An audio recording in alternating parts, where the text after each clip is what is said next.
Well, howdy, folks. It's your old pal Merle the Hillbilly, and I reckon it's time for another Blood Kirtland story. Pull up a stump, grab a swig of moonshine, and get ready for a bone-chilling adventure you ain't soon gonna forget. I always enjoyed the great outdoors, and so did my friends. That's why we planned a camping trip together, just to get away from the city's hustle and bustle for a weekend. Little did we know that our innocent adventure would become a terrifying fight for survival. We reached our chosen campsite, a beautiful clearing surrounded by dense forest. After setting up our tents and starting a campfire, we decided to explore the area. As we trekked deeper into the woods, we stumbled upon something that stopped us in our tracks. The remains of what appeared to be a Bigfoot research team's camp. The tents were torn to shreds, and the researchers' belongings were scattered everywhere. We exchanged nervous glances, our excitement quickly turning to unease. As we investigated further, we discovered the mutilated bodies of the researchers, their wounds appearing to be inflicted by something far more powerful than any human. Our curiosity quickly morphed into terror as we realized the team must have been attacked by some kind of ferocious creatures. The evidence pointed to one chilling possibility: werewolves. We knew we had to get out of there as fast as we could, but as darkness fell, we began to hear the distant howling of the very creatures that had decimated the research team. We huddled together, our hearts pounding in our chests as we realized we were now being hunted as well. With limited supplies and no weapons to speak of, we knew that our only chance for survival was to rely on our wits and each other. As the howling grew closer, we devised a plan. We would split into pairs and use our knowledge of the forest to set traps and ambushes for the werewolves. It was a risky strategy, but we were desperate, and it was the only option we had. Our plan met with some success. We managed to slow the werewolves down and even injure a few of them. But they were relentless, and we were growing tired.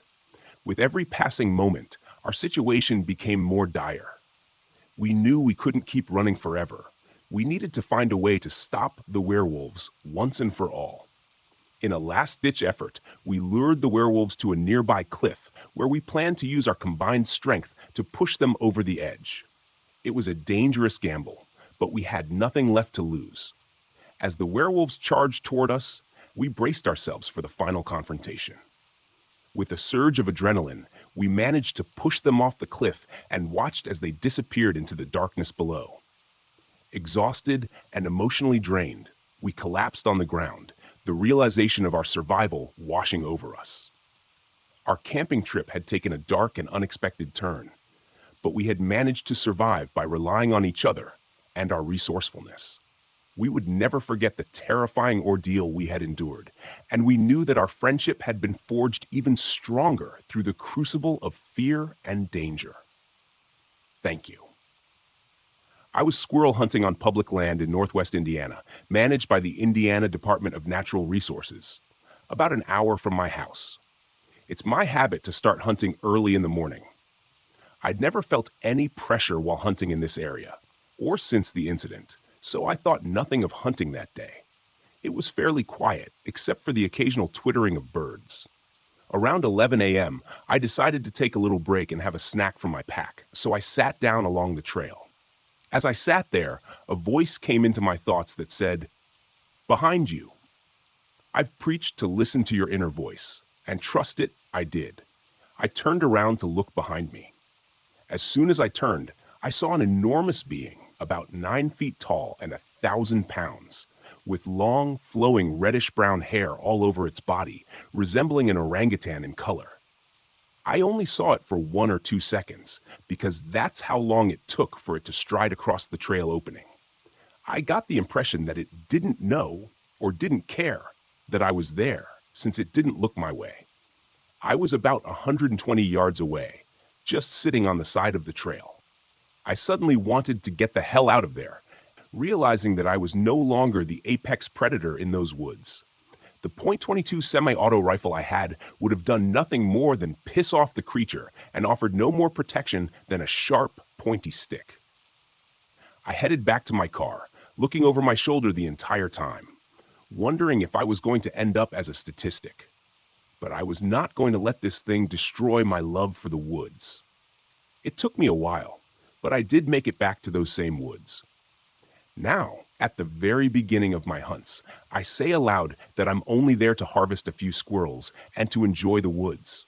I'm not looking for them. I ask that they not scare me while I'm there. So far, that has been working. Does this offer credence to Mindspeak? I don't know. Did the Sasquatch let me know it was there, wanting me to see it? I don't know. But that is what I am leaning toward. I was just an average hiker, out for a day hike in the national park. I had heard the legends of the Wendigo, but I never thought I would come face to face with one. It all happened so fast. One moment I was admiring the beauty of the woods, and the next I was being tackled by a creature unlike any I had ever seen before. It was tall and thin, with matted fur and glowing eyes. It had elongated fingers that ended in sharp claws. Its mouth was wide and gaping, revealing razor-sharp teeth. The creature dragged me deeper into the woods, away from the trail. I struggled and fought, but it was no use. It was too strong. It pinned me to the ground and began to feast on my flesh. I remember thinking that this was it. This was the end. And then everything went black. When I woke up, I was in the ranger station. Park Ranger Harold was sitting next to me. He was the one who had found my body and brought me back to civilization. "You're lucky to be alive," he said. "I found you just in time, but I'm afraid the creature got away." I felt a surge of fear and anger. How could this have happened? How could a creature like that be roaming free in the national park? Harold must have sensed my emotions because he quickly added, "Don't worry, we'll take care of it now." I've already reported the incident to my supervisor, and he's sending out a team to track and capture the creature. But as it turns out, the supervisor had different plans. He didn't want to call the police because he feared that if the public found out about the creature, the national park would be shut down. So instead, he tasked Harold with finding and killing the creature himself. Harold was reluctant to accept the mission, but he knew he had no choice. He was the only one with experience tracking the creature, and he couldn't let anyone else get hurt. So he went into the woods, armed with only a rifle and a determination to take down the monster. It was a cold and dark night when Harold finally caught sight of the creature. He raised his rifle, took aim, and fired. But the creature was fast and agile. It dodged the bullet and tackled Harold. The next morning, another ranger went to investigate and found only Harold's radio. They searched for him, but never found his body. It's been days since Harold went missing, and the creature still roams free. I can't help but think that I was the one who brought this curse upon us all. If I had only stayed on the trail, if I had only ignored the legends, Harold would still be alive. But now, it's too late. The creature is out there, and it's hungry. I can only hope that the next person who crosses its path is luckier than I was. First of all, sorry for my English. I am from Austria, and it isn't very easy for me to write or speak English. I had nothing to do with any kind of cryptid animals ever, and I had never heard of most of them, especially not Mothman. That is, until May of 2017. I visited my aunt in Nielsville, Ohio. It was my first visit to the United States, and I have to say, I liked it. It was nice. On the fourth day of my stay, I was hiking around because the nature in that area is really beautiful. There's also a nice forest in that area that I decided to walk through for a little while. It wasn't night. It wasn't dark. It was the middle of the day, and I was on my own. That's when I noticed a funny smell. It smelled like there was a rotten animal nearby, but it also smelled strangely like heated chocolate. Don't ask me. I know it sounds weird. I started looking around because the smell was so strong that I thought something must be going on. I hid behind some rocks when I heard branches cracking to the north of me. I was afraid of bears, even though I was told there are no bears in the area and I shouldn't be afraid. But I couldn't help myself. 30 seconds after I started hiding, I saw something, kind of tall, like myself, I thought. But I wasn't sure. At first, I thought it was a standing bear, because I'd seen that on TV several times. But the noises that animal made weren't bear-like at all. It sounded like air, like someone using a really big fan. I can't explain it better due to the language barrier. That was the only noise it made, this occasional flapping.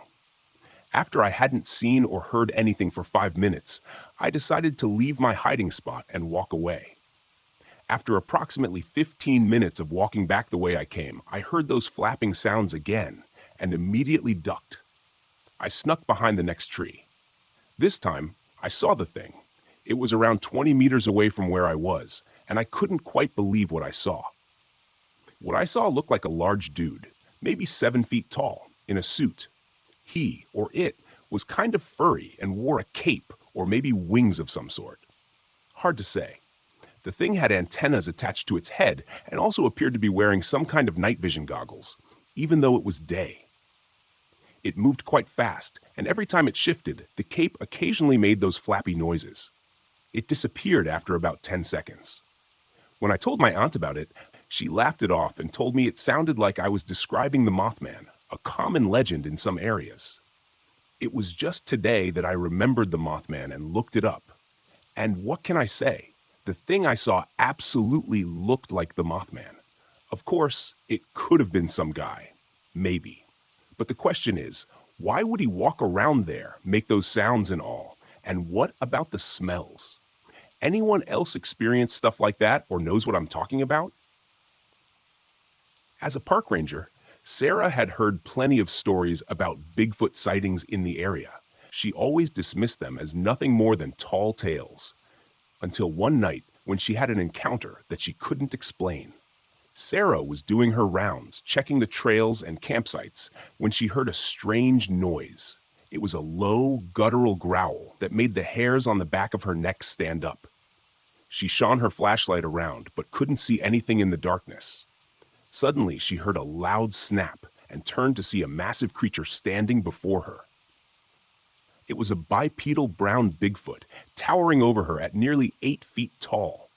Its eyes glowed in the beam of her flashlight, and she could see its powerful muscles rippling beneath its fur.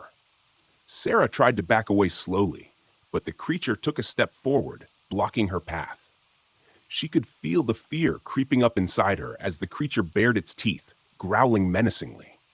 Just when Sarah thought she was done for, the creature suddenly turned and ran off into the forest. She stood there trembling and trying to catch her breath, wondering what had just happened. Over the next few days, Sarah couldn't shake the feeling that she was being watched. She heard strange noises and saw shadows moving in the trees. She even found large footprints in the dirt, confirming that what she had seen was real. Finally, she decided to do some research on Bigfoot sightings in the area. To her surprise, she found that there were dozens of reports of sightings and even encounters like hers. Sarah continued her work as a park ranger, but she always kept her eyes and ears open for any signs of the mysterious creature. She knew that the forest held many secrets and that she had just scratched the surface of what lay hidden within its depths. It was a golden, cloudy winter evening, and I had just woken up from a nice little power nap. I was tired as usual, after every nap, so I slowly got up and went to the kitchen to get something to eat. I got some food, heated it up, and sat down to watch some YouTube. I found a video about urban legends on my homepage. I was interested, so I clicked on it and started watching. It showed the usual legends like Goatman and Mothman, but one caught my eye, an urban legend called the Orange Eyes. I was intrigued. The video creator said it was a Bigfoot-type creature, tall and with glowing orange eyes. But what really surprised me was that it was an urban legend from my state. After hearing that, I looked up where it was supposedly located and found that it was only a 15-minute drive from me. Like any other adventurous person, I hit up my friend and asked if he wanted to come with me to look for it. He told me he didn't believe in that stuff and said it was a waste of time, but I begged him. Finally, after a couple of minutes, he agreed. I was really excited. I got dressed and packed some flashlights since it was almost 9. After I finished packing, I got in my car and went to pick up my friend. When I got there, he didn't look too excited and said he was tired. He got in the car and we were on our way.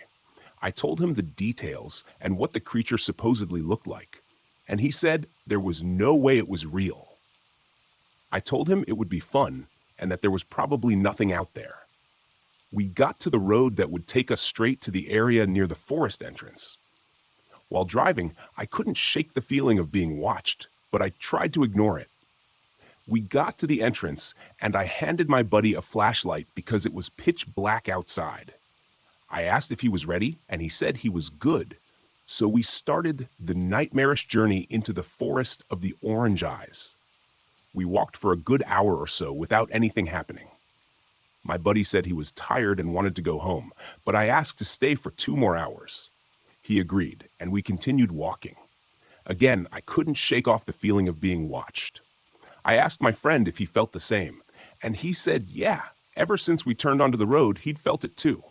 We were both on edge. Not long after that conversation, we heard something to our right, like a branch snapping. We both jumped and pointed our flashlights toward the noise. To our relief, it was just a little deer. We joked around for a bit about who jumped more. In the middle of our joking, we heard heavy breathing coming from our left. We stopped and listened closely. It was real. I didn't want to shine my light in that direction, but I tried to see if I could spot anything. I wish I hadn't looked, because what I saw would haunt me forever. Standing behind a tree was a 10-foot creature, one of its glowing orangish-red eyes peering around the trunk. I was frozen with fear. I looked at my buddy, and I could tell he saw it too. I told him we had to leave, now. We agreed to run on the count of 3.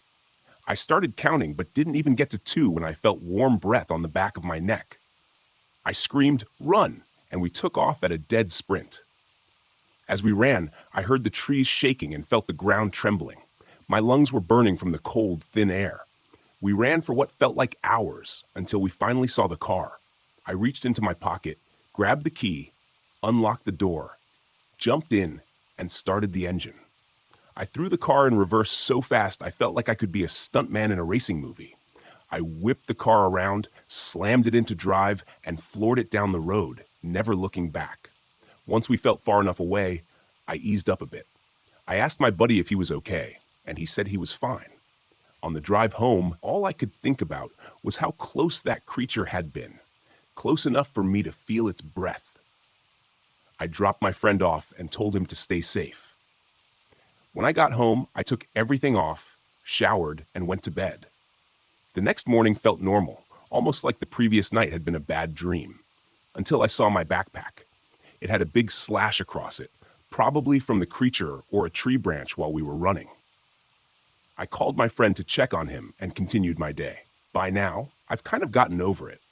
My friend doesn't talk about it anymore either. But from that experience, I no longer want to hike or camp in the forest. I hope you take something from this. Don't be stupid like me and wander into a forest at night. I grew up in the very rural Upper Peninsula of Michigan, where many people live off the grid. Winters are brutal, and any mistake can mean freezing to death.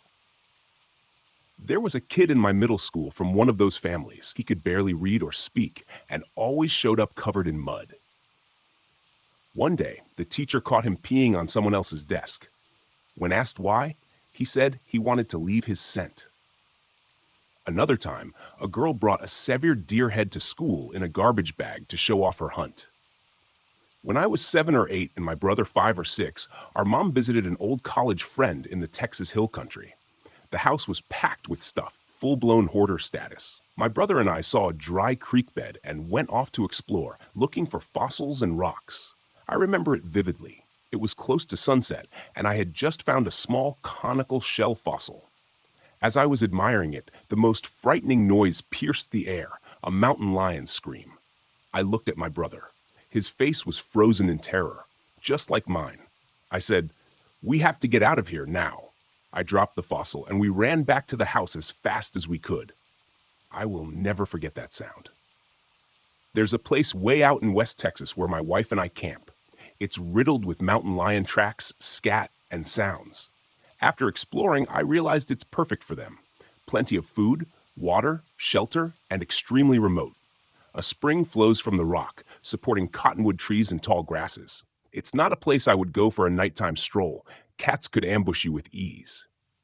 On the coast where I live, the surf lights up with bioluminescence during summer when the conditions are right. One night, when the surf was calm, my buddy and I went shark fishing. I was kayaking bait out 400 to 500 yards, and every paddle stroke lit up the water bright green. It was one of the brightest bioluminescent shows I've ever seen.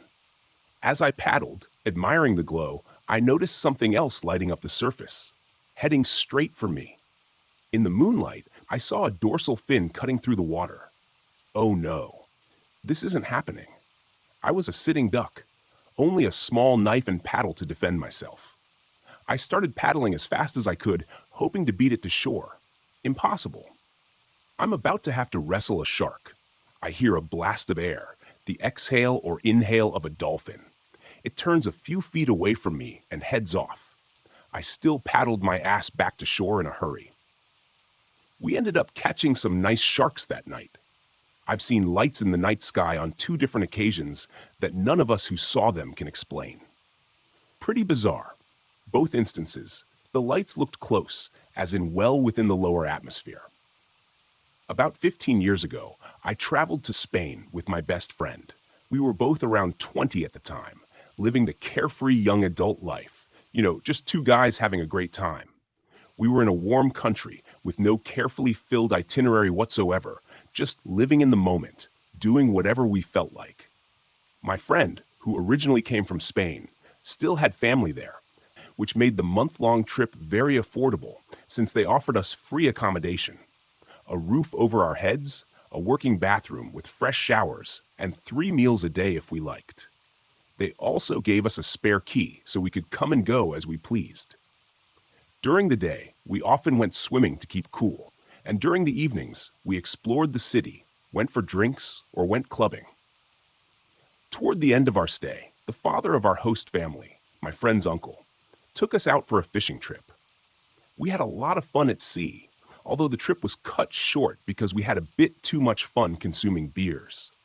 The burning summer sun, too many beers, and the wavy feeling of being out on the open sea made for a very bad case of seasickness for both my friend and me. His uncle thought it was funny. After an afternoon rest, or as they called it, a siesta, and a very fulfilling late-night dinner, we decided to go back out to the beach. We took a couple of cold beers with us, though not many, as we were still feeling a bit groggy from earlier. It was a beautiful night. Open sky, no clouds, little to no light pollution, making the twinkling stars very visible. Being on vacation, being young, on a still warm but comfortable summer night with a light breeze and a starry sky, it was the perfect moment to talk about the meaning of life, what we wanted to achieve one day. What was worth it and what wasn't? If there were any other intelligent life out there, if we would live for another 1,000 years or not. The crashing of the waves against the sand and rocks was very calming, lulling us into a meditative state. Only that moment and that place seemed to exist. There was no outside world, no responsibilities, no obligations, no expectations, no working hard to get somewhere. It was then that we noticed something was off. The crashing of the sea against the sand began to sound different, harder, like something was moving in it, under the waves. A vague shape started to form. As it neared the shoreline, it began to take the shape of a dog. We both looked at each other and realized we had been holding our breath for about a minute. It took the dog that long to crawl from the sea to the shoreline. The tension broke because we both burst out laughing. We had been so easily startled by something so innocent. But then my friend asked the question that killed the mood. Where did that dog come from, though? There was no one around, and we never saw any dog go into the sea. Neither had we seen any dogs swimming. That thing came from under the water. Now that he had worded it like that, it seemed rather curious. Actually, that dog seemed pretty big for any breed I'd ever seen. As it crawled along the beach, illuminated only by the first quarter moon, it looked the size of a small horse, but with the shape of a dog or wolf.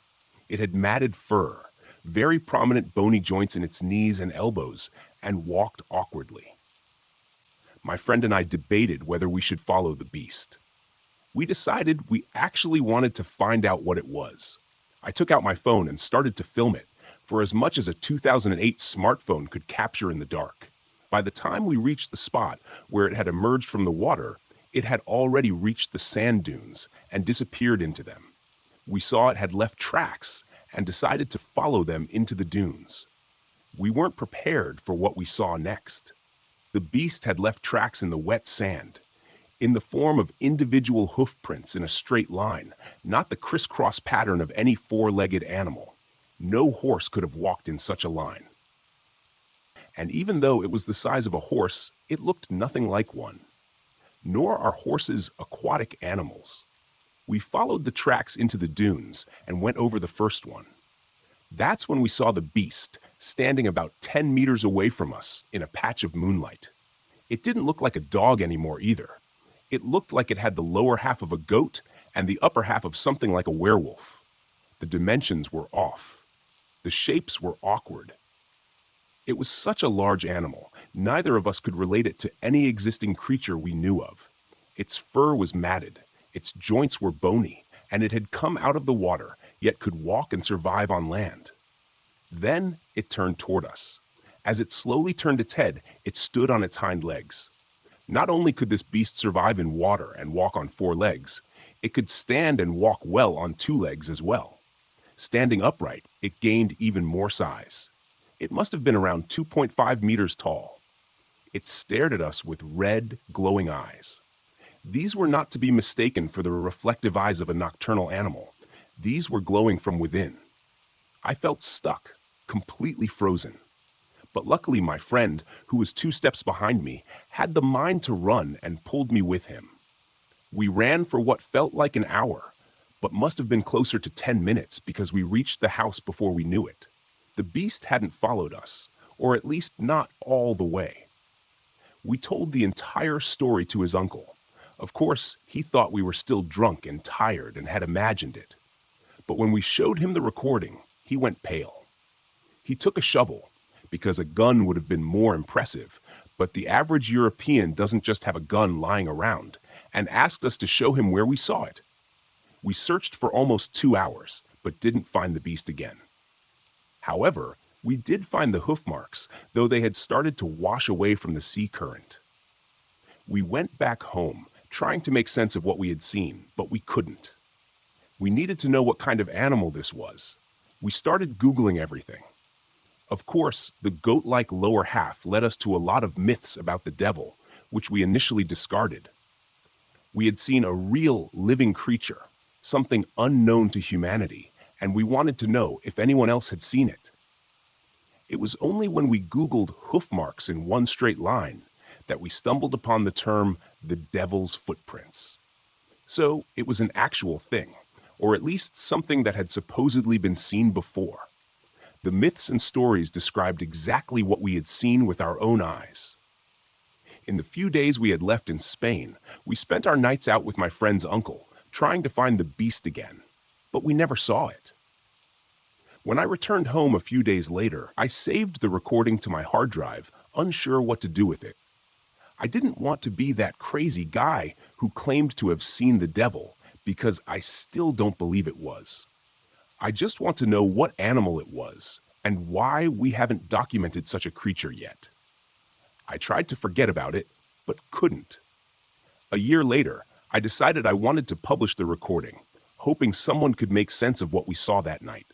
My friend hadn't seen the beast again since, though he had asked around in the town. No one else had ever seen it. I had switched phones by then, but luckily I had saved the video on my desktop, where I had replayed it at least 1,000 times. Then one day, my desktop crashed. I tried restarting it a couple of times, and after booting it in safe mode, I got the message. My hard drive had failed. I tried everything I could to recover the recording, but nothing worked. 15 years later, I'm still racking my brain over what that beast could have been. By now, most of my friends think it's just a story I tell to make conversation. Only that friend and his uncle are still marked by the experience. My friend even went so far as to move back to Spain, near the beach where it all happened. He still continues to search for the beast to this day. Maybe one day he'll find it. Thanks for listening, cowboys and cowgirls. Hope you enjoyed these stories. Tomorrow, we dive deep into the horror of the American countryside. See you then. Can you tell me what time you are listening to this video? How do you feel about my video? If you like, please like and subscribe, and comment to let me know. That is a great motivation for me. Thank you guys.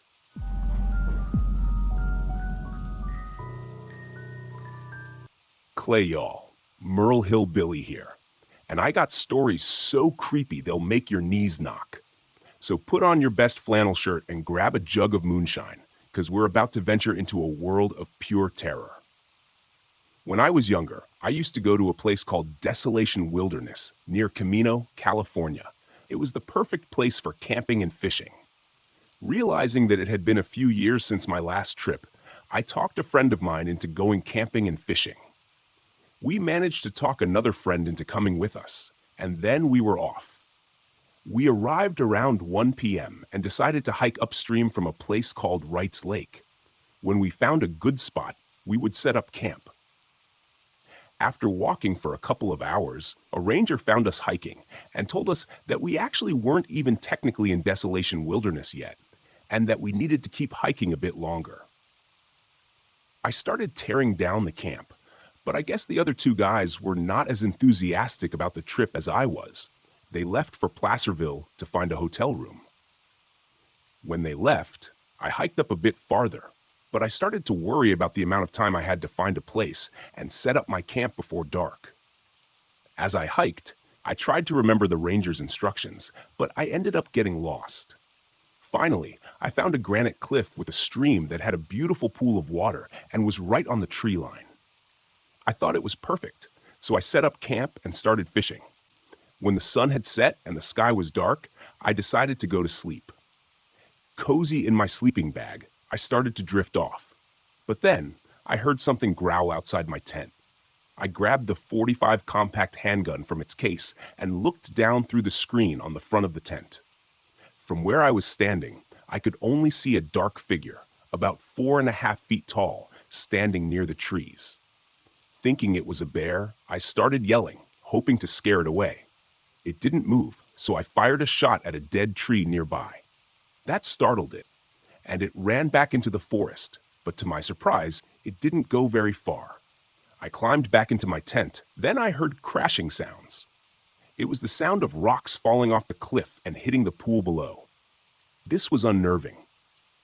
I climbed out of my tent a few times, but I couldn't see anything, even though the moon was bright and the white granite rocks reflected its light.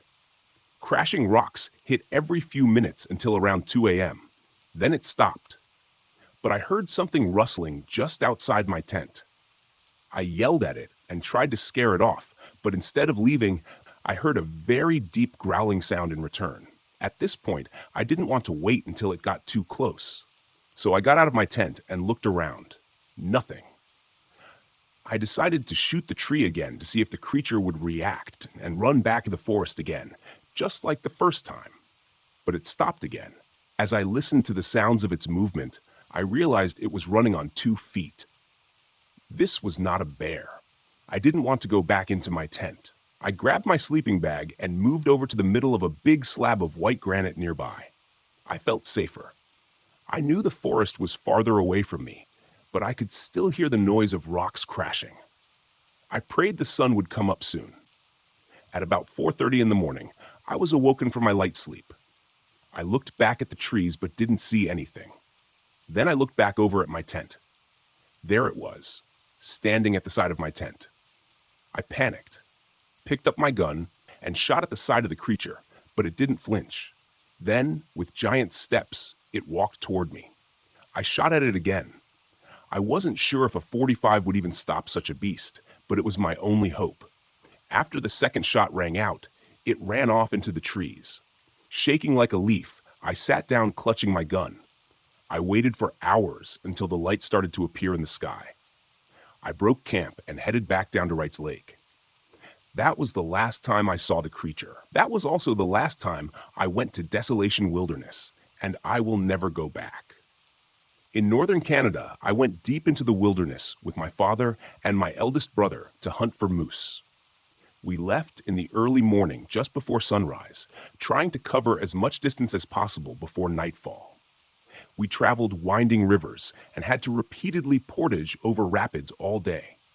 We decided to set up camp just over halfway to our destination. My father figured that we'd make the rest of the journey tomorrow. When everyone bedded down for the night, I decided to go grab some firewood and relieve myself down by the bank of the river, just out of reach of the light from the campfire. Out from the tree line, about 15 yards away, I could hear rustling in the bushes. I watched the area where I heard the noise and focused on that spot. I felt kind of funny, dizzy, lightheaded. Then I could smell this putrid stink, like old milk or rotten food. Then I saw the trees start to morph and move ever so slightly and begin to take the shape of a head and slight facial features. My eyes began to adjust to the darkness, and along the tree line I could hear a voice coming from there. I recognized the voice. It sounded like one of my relatives who had recently passed. The face took the shape of my relative. "Hello," they said. "I have missed you. Come see me." I smiled and stepped forward a bit, but stopped to analyze the situation. My relative's face stopped smiling and became emotionless. The skin began to turn pale and peel away. Chunks of flesh from their cheeks began to fall away, and I felt shock and fear overwhelm my body. I couldn't make sense of it at all. I started to back away and make my way to camp. I didn't realize at the time that I'd been walking toward the voice and was further away from the firelight. The voice became angry and began shouting at me to come here. I turned to run away, but as I looked back one more time, I saw the most disgusting thing I had ever seen. It was rotting flesh on knotted bone, caved-in eyes, and a hollow chest cavity. This humanoid creature was tall and super thin. I ran as fast as I could, trying to yell for help, but fear made my voice quiet and raspy. I ran along the riverbank and could hear heavy breaths and the stomping feet of this thing right behind me. I made it to the top of the riverbank, but it grabbed hold of my leg as I jumped up. I gripped and tore at the grass, trying to lift myself, and yelled as loud as I could. Finally, my voice came back, and I screamed that someone had my leg. My brother woke up and ran over to where I was. He pulled me up and took me over to the fire. I was terrified, trying to explain what I saw and that it looked like my relative. I was trying to convince them I wasn't seeing things. But my brother nodded his head and said, "I saw it too." That solidified it. He acknowledged that it was real. We stayed up all night after that, rifles loaded and close by. We packed up when the sun came up and went back home. We haven't shared that story with anyone out of fear of being labeled as crazy or liars. I had nightmares and couldn't sleep for months afterward. I would see things, dark figures looking into my window, or hear whispers when I was walking home at night. Eventually, I was seeing this dark figure daily. I went to a medicine man, a shaman, for help, but I learned that the ceremonies only relieved it temporarily. Friends have given me everything from protection pouches to certain crystals. I found out that there's a strong possibility that I encountered a Wendigo. I learned that if you encounter one and survive, it attaches itself to you like a parasite. I learned that it can only do this if it touches you, which it did. Ever since that night, I've been on edge when I enter any forest or wooded area, which sucks because I love being outdoors and hunting and in nature. Now I always feel like I need to keep my back against something when I'm out in the wild. Anyways, make your own conclusions about this. I've paid a price for being an ignorant child to the stories of old. They are real. I can attest to that. Stay safe, everyone. This story happened to a friend of mine, and I share it here with his permission. My friend described what he experienced as follows. In 1986, there was no electricity or road in the village. The villagers had to go to Elazığ, a city in Turkey, to meet their needs. The road to the center was 2 or 3 kilometers from the village. It was necessary to be on this road at 4:30 a.m. to reach Elazığ. There was only one car that went there, and it came back around noon. The road used to go through what was called Kandere, Demon Creek, by the villagers, and they thought strange events happened there and that it wasn't auspicious. Me and two of my friends started preparing at 3 a.m. to hit the road. The road we had to cross that included the Demon Creek to reach Elazah was on our minds. First, we planned to cross the Ridgeway, then the Demon Creek, and enter the highway that leads to Elazah. Afterward, we hit the road. We lit our cigarettes while being in deep conversation. It was utter darkness. There wasn't even moonlight. We were slowly encouraging ourselves to cross the Demon Creek. Thinking about that moment, we were getting close to it. But first, we had to cross the Ridgeway. The path was so narrow that two people could not walk side by side, and it was filled with big bushes. We were moving in a single line. I was the last one in the row. The first guy in the row, named Kamal, suddenly stopped. He mentioned that there was a black dog watching us without moving. On the way, I thought to myself, it's one of our village dogs. My friends were very nervous. We were getting more scared because of the stories we had heard since childhood. Now I was scared too and started reciting Bismillah. I smelled and prayed. The dog suddenly got out of the way and disappeared after moving a few meters into the bushes. After the dog had disappeared, we thought to ourselves, what was the dog doing there? And continued to walk. After walking for 1 to 2 minutes, Camille suddenly stopped again and yelled, "It's the same dog again," before moving a few steps back. The three of us didn't know what to do because of confusion and fear. The dog was looking at us again. I recited Bismillah again. The dog stood up and vanished into the bushes once more. My friend said, "Forget it. Let's go back. Let's not go there." But I said, "We need to cross this road. If we don't, then the day after tomorrow, we'll still have to use this road for shopping." I calmed them down, and then we continued on our path. My friends were, of course, still scared. We were talking about why the dog had appeared again. I tried to calm them down by saying, he's just a common dog, and he's following us. We continued on our path.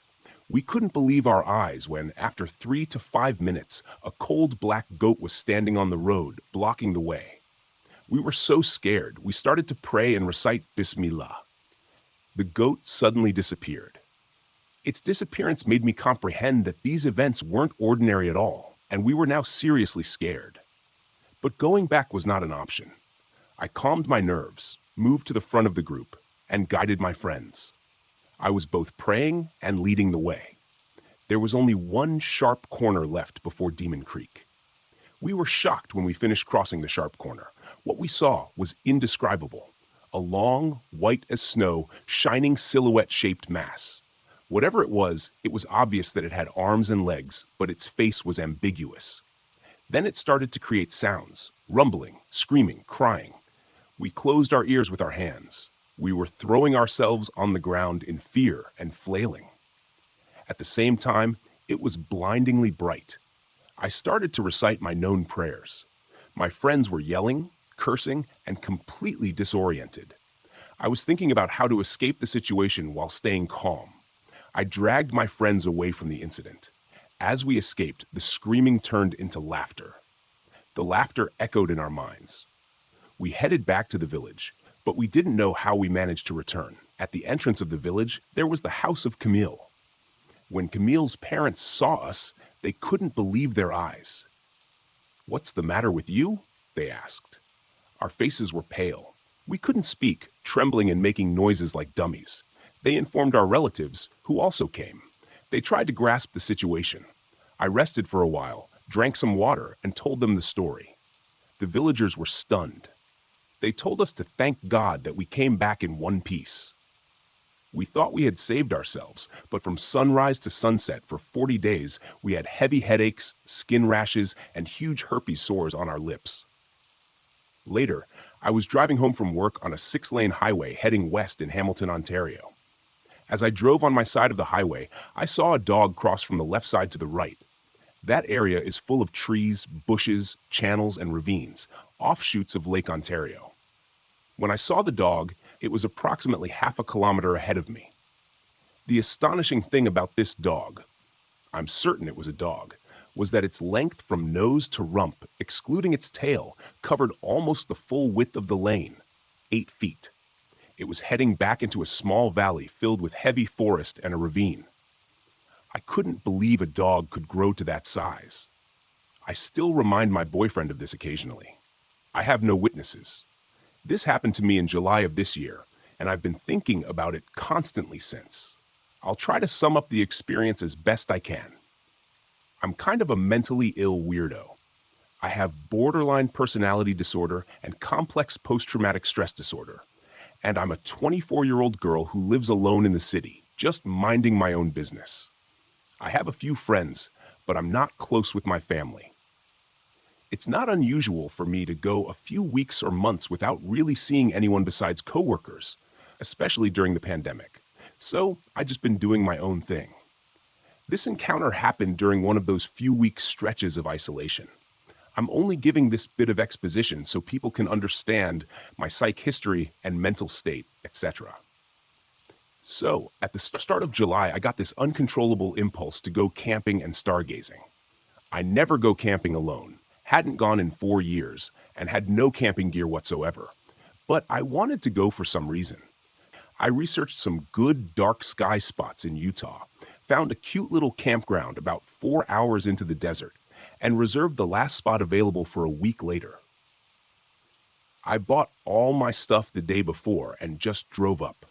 I'm horrible at planning and time management, so by the time I arrived at the campground, the sun was already going down. I had also forgotten my charger and realized I had to make my 60% battery last until I made it back to the city. There was no service out there, so that seemed easy enough. My entire goal was to chill in my hammock chair all night and stargaze anyway, so all I needed was some music. I specifically chose the night of a new moon for this. I knew I had to get my tent set up and situated before the sun went down. There were a lot of others there, but most were families with kids getting ready for bed. I could hear parents reading scripture to their kids before bed, Mormons, and others reading Kindles. By the time everything was set up, it was about 10 p.m. Almost everyone turned off their lights and went to sleep. This really weirded me out at first. It was the perfect night for stargazing.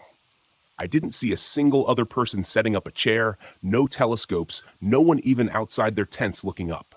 Eventually, I figured they all probably just wanted to wake up with the sunrise. Sleeping in wouldn't exactly be pleasant in the desert heat. I worked night shifts, so staying up wasn't an issue at all. At this point, the only people I could see awake were myself, a family vaguely near me reading scripture, and a whole mess of people at the bathroom. My tent was located at the far side of the campground. To my left, nothing but desert and cliff. In front of me, the bathroom, about 100 feet away. Behind me, and to the right, the rest of the campground.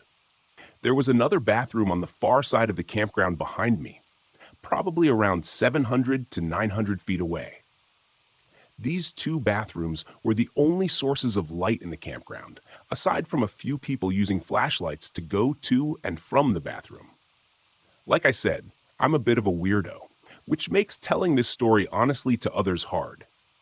My goal on this trip was to grieve and move on from a lot of loss I experienced the year before. A lot of bad stuff happened, and I lost many loved ones.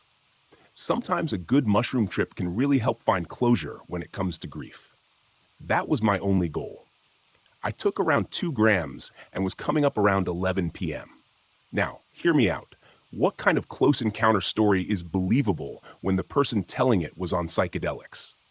It's a fair question. I agree that skepticism is warranted. That said, I have a gross amount of experience with psychedelics.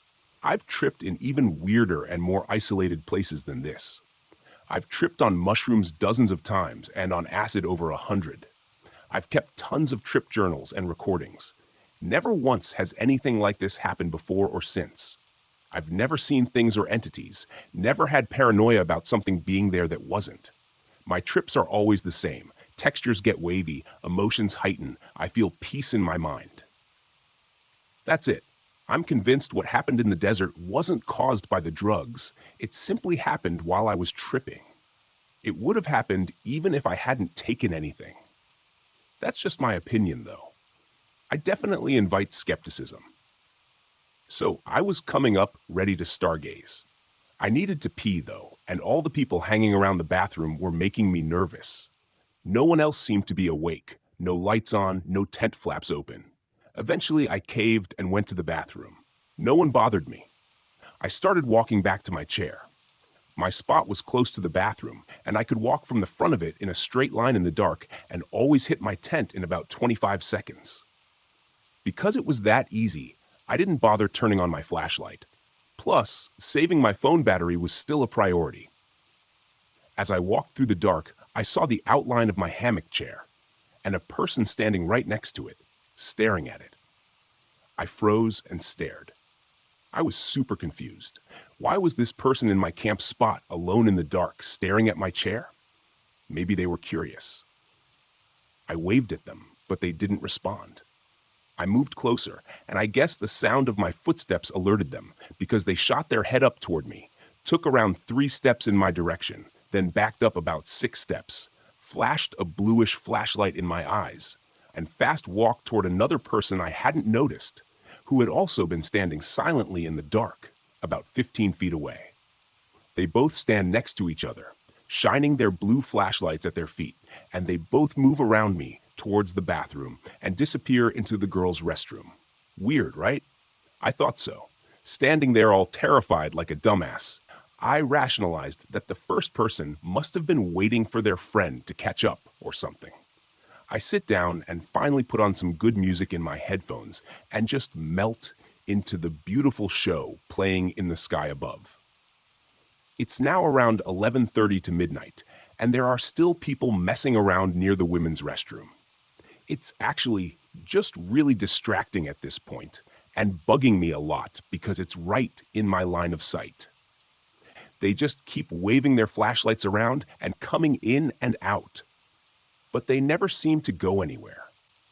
They'll walk out of the restroom, turn their lights off, and just walk into the dark without their lights to guide them. They usually either walk behind the bathroom where I can't see them, or off to the left side into the dark where there are no camp spots. I notice someone is standing next to me. I tear my headphones out and shoot my head to my right. There is a silhouette of a person standing about 7 feet from my chair. I am frozen and spooked pretty bad. They take around 2 or 3 steps towards me, then back up again around 6 and walk around me and away into the dark with no flashlight, away from me in the bathroom. Now I'm spooked. I don't think it's anything supernatural right now, but I definitely think it's some people up to no good. The nearest city is hundreds of miles away, and we aren't far from any civilization out here. If these were people trying to hurt me, they could do it rather easily. I stay in the chair for now, but I keep my headphones off so I can hear the environment around me. My head is now on a swivel, but I'm still trying my best to enjoy the night. Now it's midnight, and no one else is awake. No flashlights anywhere, no voices, nothing. All the bathroom people finally vanished, and it was just me awake as far as I could tell. With my headphones off, I started to notice sounds now. The sound of a jet somewhere near would come and go, flying around somewhere in the desert. I kept looking for its craft lights, but could never find them. This deep, almost physics-defying boom would occasionally shake the desert, but in a weird way. When I heard and felt it, I would feel my body tense and shake with it in the air too, but never the ground. It's weird because it sounded as if it was coming from the ground itself, not the air. I would also hear what sounded like laughter coming from the desert to my left, the portion with no camp spots or people. I'm still at this point just chilling. I'm obviously starting to suspect some weird shit, but for the most part, I'm chilling and enjoying the night. Then, orbs in the sky. I practically shit myself when I saw this. Above one of the cliffs far out on the horizon, a little swarm of glowing orbs appeared. They were almost dancing around one another. I remember this moment very, very clearly, and I remember seeing them and thinking, I can't explain that. What the fuck is that? There is nothing I could imagine that could move like that. Not even drones. I won't record this, I promise. It would ruin it, and I want to see it through. I remember thinking that last part very clearly, out of nowhere, and I thought it was weird how specific it was in my mind. I hadn't even thought to record it in the first place, as I just noticed it. But here, I was making a promise to myself that I wouldn't even try, no matter what would happen. Another cluster of orbs appears in the sky to my right, and almost simultaneously, the orbs to my left instantly shoot across the sky to join the other orbs. I start smiling like an idiot. This is it. The thing I've been staring at the sky looking for my whole life. The thing I stopped believing in for decades because I never saw it and let the world convince me that it was just as boring as it appeared, and never once allowed myself to think it could actually be more than that. And the proof of that was finally staring me in the face. I had to keep checking in with myself, being like, this isn't the shrooms, right? No, it's definitely not. I see that, and I know I'm not hallucinating. I probably went through that little personal questioning close to a dozen times over the course of the next few minutes. The jet sound comes back, and it's much louder now. I can actually see the aircraft lights now too, flying directly overhead, but they aren't blinking like usual. They fly into this dark cloud in the sky I hadn't noticed before, and vanish along with the jet sound.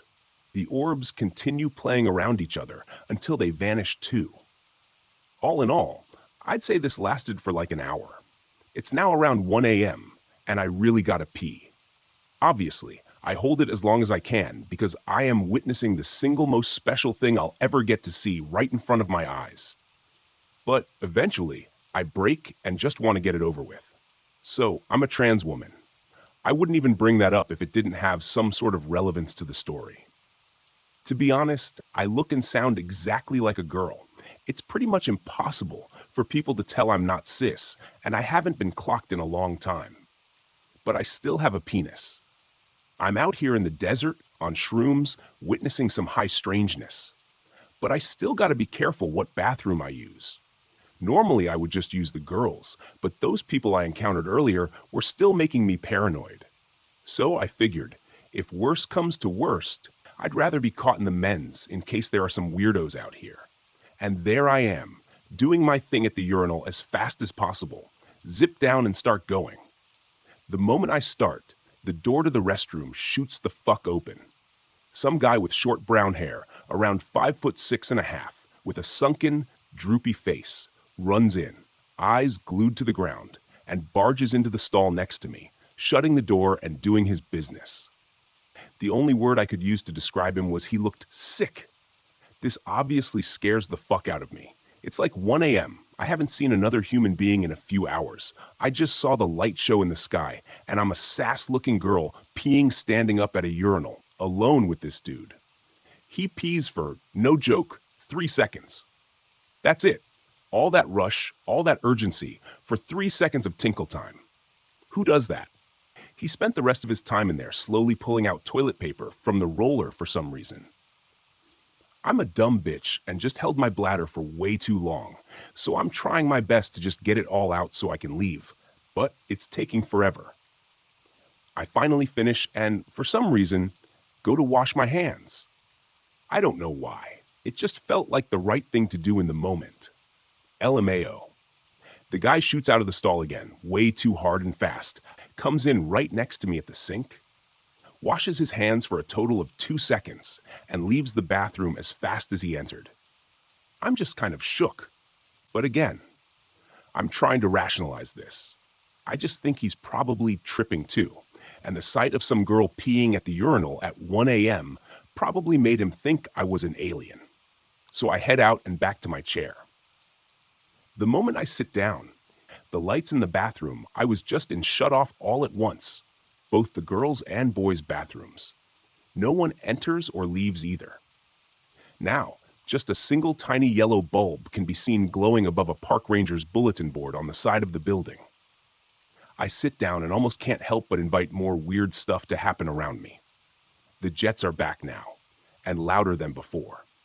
There are orbs now, a huge ring around the campground, pulsating and growing, then dimming slowly, drifting around. I'm terrified, but I also can't move. It's too cool. Honestly, that's really the whole reason I didn't hide in my tent. Who in their right mind would listen to their instincts to run when you could see how far it could go? I hear weirder sounds coming from the desert. What sounds like shouting and a baby crying, far, far away. The orbs reappear in the sky and behind the trees next to my tent. It looks like the moon is shining through, but it's a new moon. It's now 2 a.m.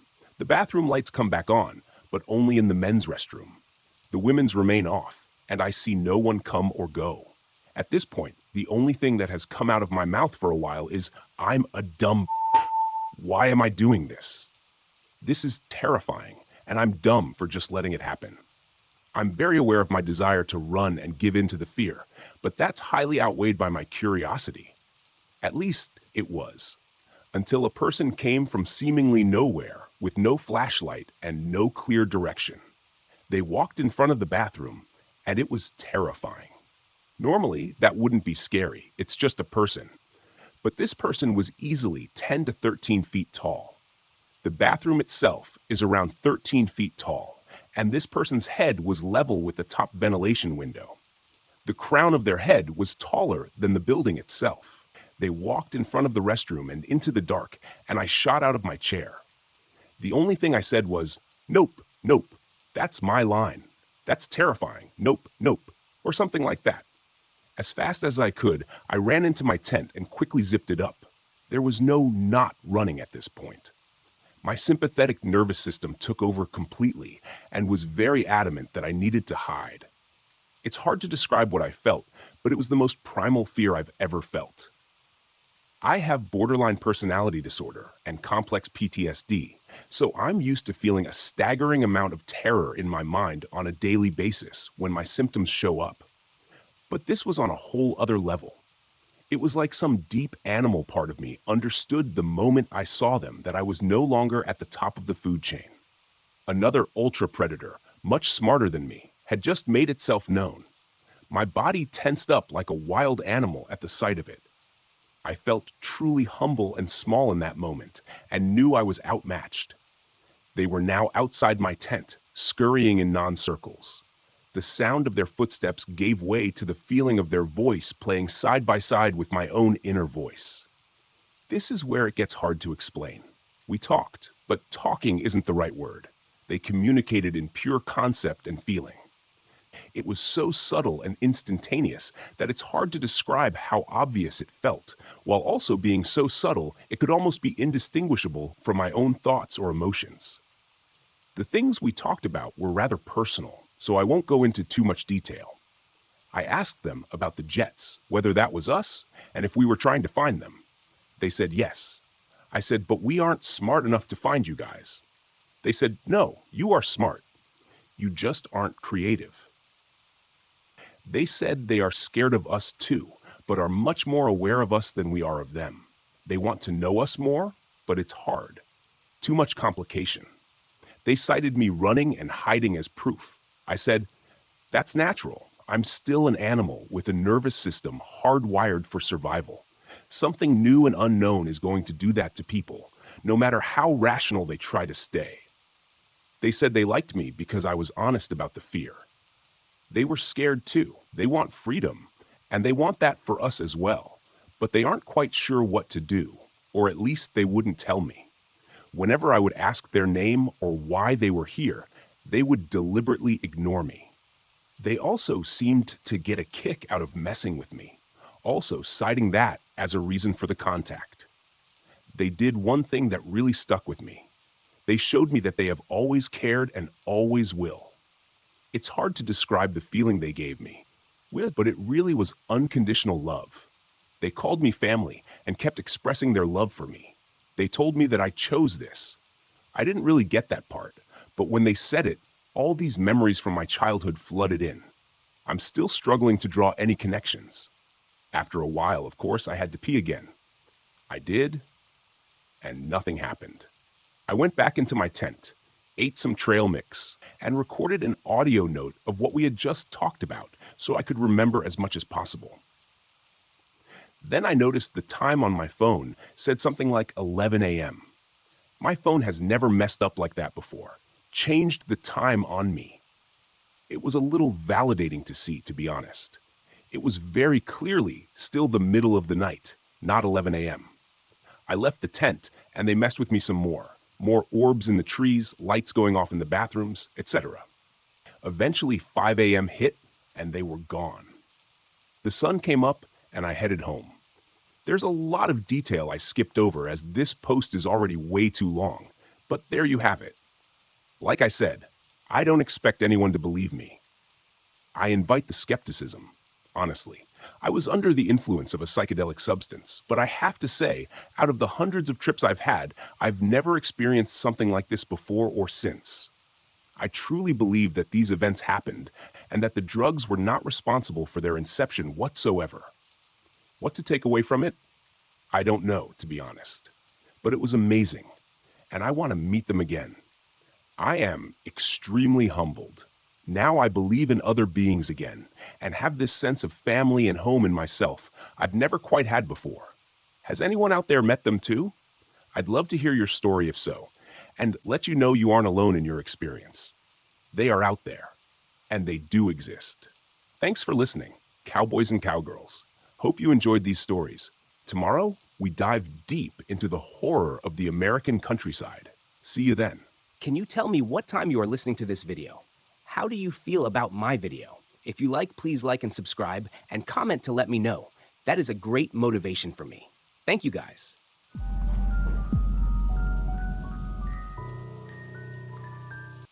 I've been a fire lookout for about a year now.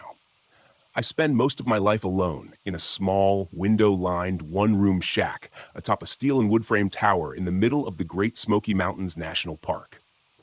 My only companions are my collection of cheap novels, a laptop computer with infrequent and unreliable internet service, and the two-way radio I use to communicate with the few nearby towers and ranger stations. Nearby is a bit of a misnomer, though. Using my high-powered binoculars, I can just barely make out Tower 12 on a clear day, situated several miles to my west. Tower 15, the next nearest to my location, only appears as a glint of sunlight to my east when the sun catches it just right. I've been told the Parks Department intends to put up some additional towers in this area as soon as it gets the necessary funding, which is probably no time soon. That's fine with me, though. I like the solitude. It helps quiet my mind, keeps the memories at bay. Mostly, I occupy my days either with simple maintenance in and around the tower or scanning the dense trees all around me for any signs of trouble. It's been a dry year, so the threat of fire is a constant one. This particular afternoon, I was clearing some brush from around the base of the tower that had begun to encroach on the fire road leading back to the nearby ranger station 20 miles away. Even with the heavy suspension of the government-issued Jeep, the road was a harsh ride at the best of times. I had just finished dragging some brush cuttings off into the tree line when the radio clipped to my belt squawked. Tower 9. This is Tower 12. Do you copy? It was Billy Johnson, my supervisor. Nice enough guy, I suppose. Tended to leave me alone most of the time. I straightened up and stretched my back, wiping the sweat from my eyes with my forearm and keyed the microphone attached to my shoulder. Go for Tower 9, I replied as I replaced the shears and bow saw into the small storage shed near the base of the stairs. John, do you have eyes on a bit of smoke north of your position? Stand by, Billy, I said, snatching up my water bottle and jogging to the metal staircase that wound its way around the tower. I didn't bother locking the 8-foot chain-link fence surrounding my little compound. Chances were, I'd be back soon enough. Reaching the top, I stepped through the trapdoor and onto the walkway that circled the cabin, closing it behind me. It was habit at this point. The last thing I needed was to take an errant step and tumble down through the open hatch. I'd probably end up breaking my neck. As I passed by, I reached into the open door of the shack and grabbed the binoculars hanging on a nearby hook. Rounding the railed corner of the walkway and turning my attention to the dark green blanket of trees stretching out before me, I saw the smoke almost instantly. A thin trickle of wispy white haze rose lazily above the canopy some distance off. Probably just some campers, I figured, though there weren't any approved campsites in that area. We always had more than a few folks each season who decided that camping off-trail in the deep bush sounded like quite a hoot. Most of them come back just fine, oblivious to the danger that this wilderness presents to anyone not adequately prepared. Some of them have to be brought out by search and rescue. Some of them just don't come back. A ranger or a random hiker might occasionally come across the deserted remains of a campsite and report it in. Those are the spooky ones, the ones where people just vanished and left behind a perfectly set up campsite. No explanation, no clues, just a deserted clearing, often with perfectly intact tents and personal effects. But there are bears and mountain lions, along with a handful of lesser predators that roam these forests, and sometimes they get hungry enough to stalk and even kill humans. And that doesn't even take into consideration the much more likely scenario, folks stepping out of their tents at night to take a piss and very quickly getting lost. Most humans aren't suited to survival in the wilderness, unfortunately. My radio squawked again. Tower 9, what's the word? Yeah, I see it, Billy. Looks to be a couple of miles due north of my tower. What's your plan? He asked. I knew what he meant. Keep an eye on it and hope for the best, or take a trip over and investigate. After a brief pause, I sighed with resignation. It's probably just a campfire, but I guess I better head over and take a look to be sure. I didn't relish the thought of trekking to that area of wilderness, to be honest. It was the only area I hadn't explored during my time here. There weren't many trails heading in that direction, and the ones that did were badly overgrown and too narrow for the Jeep. A couple of miles hike might not seem like a lot, but when you're out here alone, the dense trees seem to stretch on forever. 2 miles can feel like 100. Roger that, John, Billy replied. Take your pack and your rifle. Check in periodically. Will do. Tower 9 out, I said, replacing the binoculars on their hook and shouldering the red canvas backpack waiting dutifully in the corner chair. I grabbed the rifle from its rack over the doorframe, checked to make sure it was loaded, and headed out. As I locked the gate behind me, I threw my pack in the back of the Jeep and set the rifle beside it. The Jeep wouldn't get me too far before the brush made the trail impassable, but if it saved me even half a mile of hiking, it was well worth it. The sun was still high in the sky. I had plenty of time to get there and back before dusk, as long as I didn't dawdle. I started the engine and turned the wheels toward the unmaintained trail to my right. After only a few moments, the trees and canopy obscured any trace of the watchtower behind me. I was actually able to push the Jeep farther than expected. A pleasant surprise. I was probably a mile along the trail before it bent, and a massive pine lay across the path, much too large to go over. The dense underbrush around me ruled out the possibility of going around. I immediately lamented not bringing the chainsaw. Cutting it up and winching the pieces out of the way wouldn't have been too difficult and would have saved me a ton of trouble. With a quiet curse, I stepped out of the Jeep and grabbed my gear from the back seat. I smiled to myself as a quote from a certain fictional adventure-seeking archaeologist suddenly came to mind. We walk from here. Making sure to mark the location of the Jeep on my handheld GPS, I stepped over the thigh-high tree trunk and continued along the path. According to my earlier estimate, the trail was heading in the direction of the smoke, which was a blessing in my book. The less time I had to spend bushwhacking, the better. The trail continued to narrow, as I expected, and before long, I was brushing branches and leaves with my shoulders as I walked. The trees, which had been alive with the cheering and chirping of animal life near the tower, now seemed muted. The forest around me was growing denser, feeling oddly claustrophobic at times. Billy checked in a few times, and I updated him on my progress, promising to maintain regular contact. He advised me that a weather relay from the ranger station had reported an approaching storm, likely to reach us before nightfall. A quick glance at my watch made me wince. I had already spent more time than I'd predicted. Maybe it was best to turn around and head back. The last thing I wanted was to get caught out here overnight with minimal supplies and a rainstorm. I wasn't worried. but it sure wouldn't be comfortable. If I'd been farther from my destination, I probably would have turned back right then. I wish I had. Within another 20 minutes, however, I smelled the faint scent of a wood fire. Not strong, but definitely there. I was even more certain of what I'd find when I reached them. When I stepped out of the now almost non-existent trail, I found myself in a sparsely treed area amidst a dozen or so wooden shacks, and I halted in surprise. I had reached the base of a hilly rise covered in heavy forest, and these old, forgotten cabins looked like they had belonged to some sort of small settlement.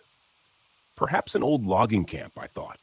I didn't know this place even existed, and made a mental note to research it when I got back to my tower. I keyed the microphone. "Tower 12, this is John. Do you copy?" Billy replied, his voice staticky and distant. "Hey, John, Tower 12, what's your status?" I frowned and looked around at the towering trees all around me. I suppose I was asking more out of the portable radio than was reasonable. I was lucky I still had any signal at all. "I found what looks like an old logging or trapping camp," I said, meandering among the decaying and derelict cabins. Most had collapsed roofs and were barely standing.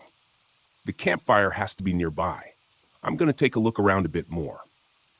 There was a pause before Billy spoke again. "What's your current location, John?" I glanced at my handheld GPS and relayed my position. Another pause. "John, I think you should probably just turn back. Come back, okay? You don't have many more hours of daylight left, and that storm looks like it's getting worse." Something in his voice sounded off, but I couldn't quite place it. Nervous, maybe? I couldn't blame him. My safety was his responsibility, and the idea of one of his lookouts being caught out in a storm overnight probably didn't sit well. Coincidentally, it didn't sit well with me either. "You may be right, Billy," I replied, turning around and casting my eyes over the area. "I'll just head—" I stopped as my eyes caught sight of a bright yellow nylon tent just beyond the last of the structures. "Repeat your last, John." I didn't get that. "Stand by." "Tower 12, I said absently, making my way toward what I now realized was a small cluster of 3 modern tents situated around a central fire ring. The fire had been completely extinguished, but the embers still smoldered lowly, the source of the smoke. I looked around for the campers. Nothing. No one in sight or earshot.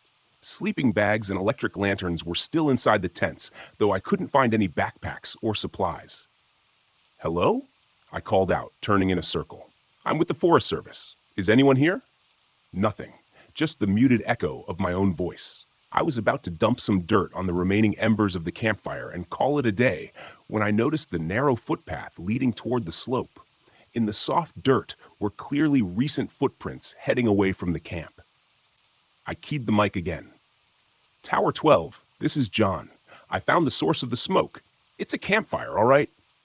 "Nothing to be concerned about," Billy answered almost immediately. "Roger that, John. Head back home." I paused a moment, curiosity pulling me toward the footpath. "I'll be heading back shortly, Billy. Just want to check something out first."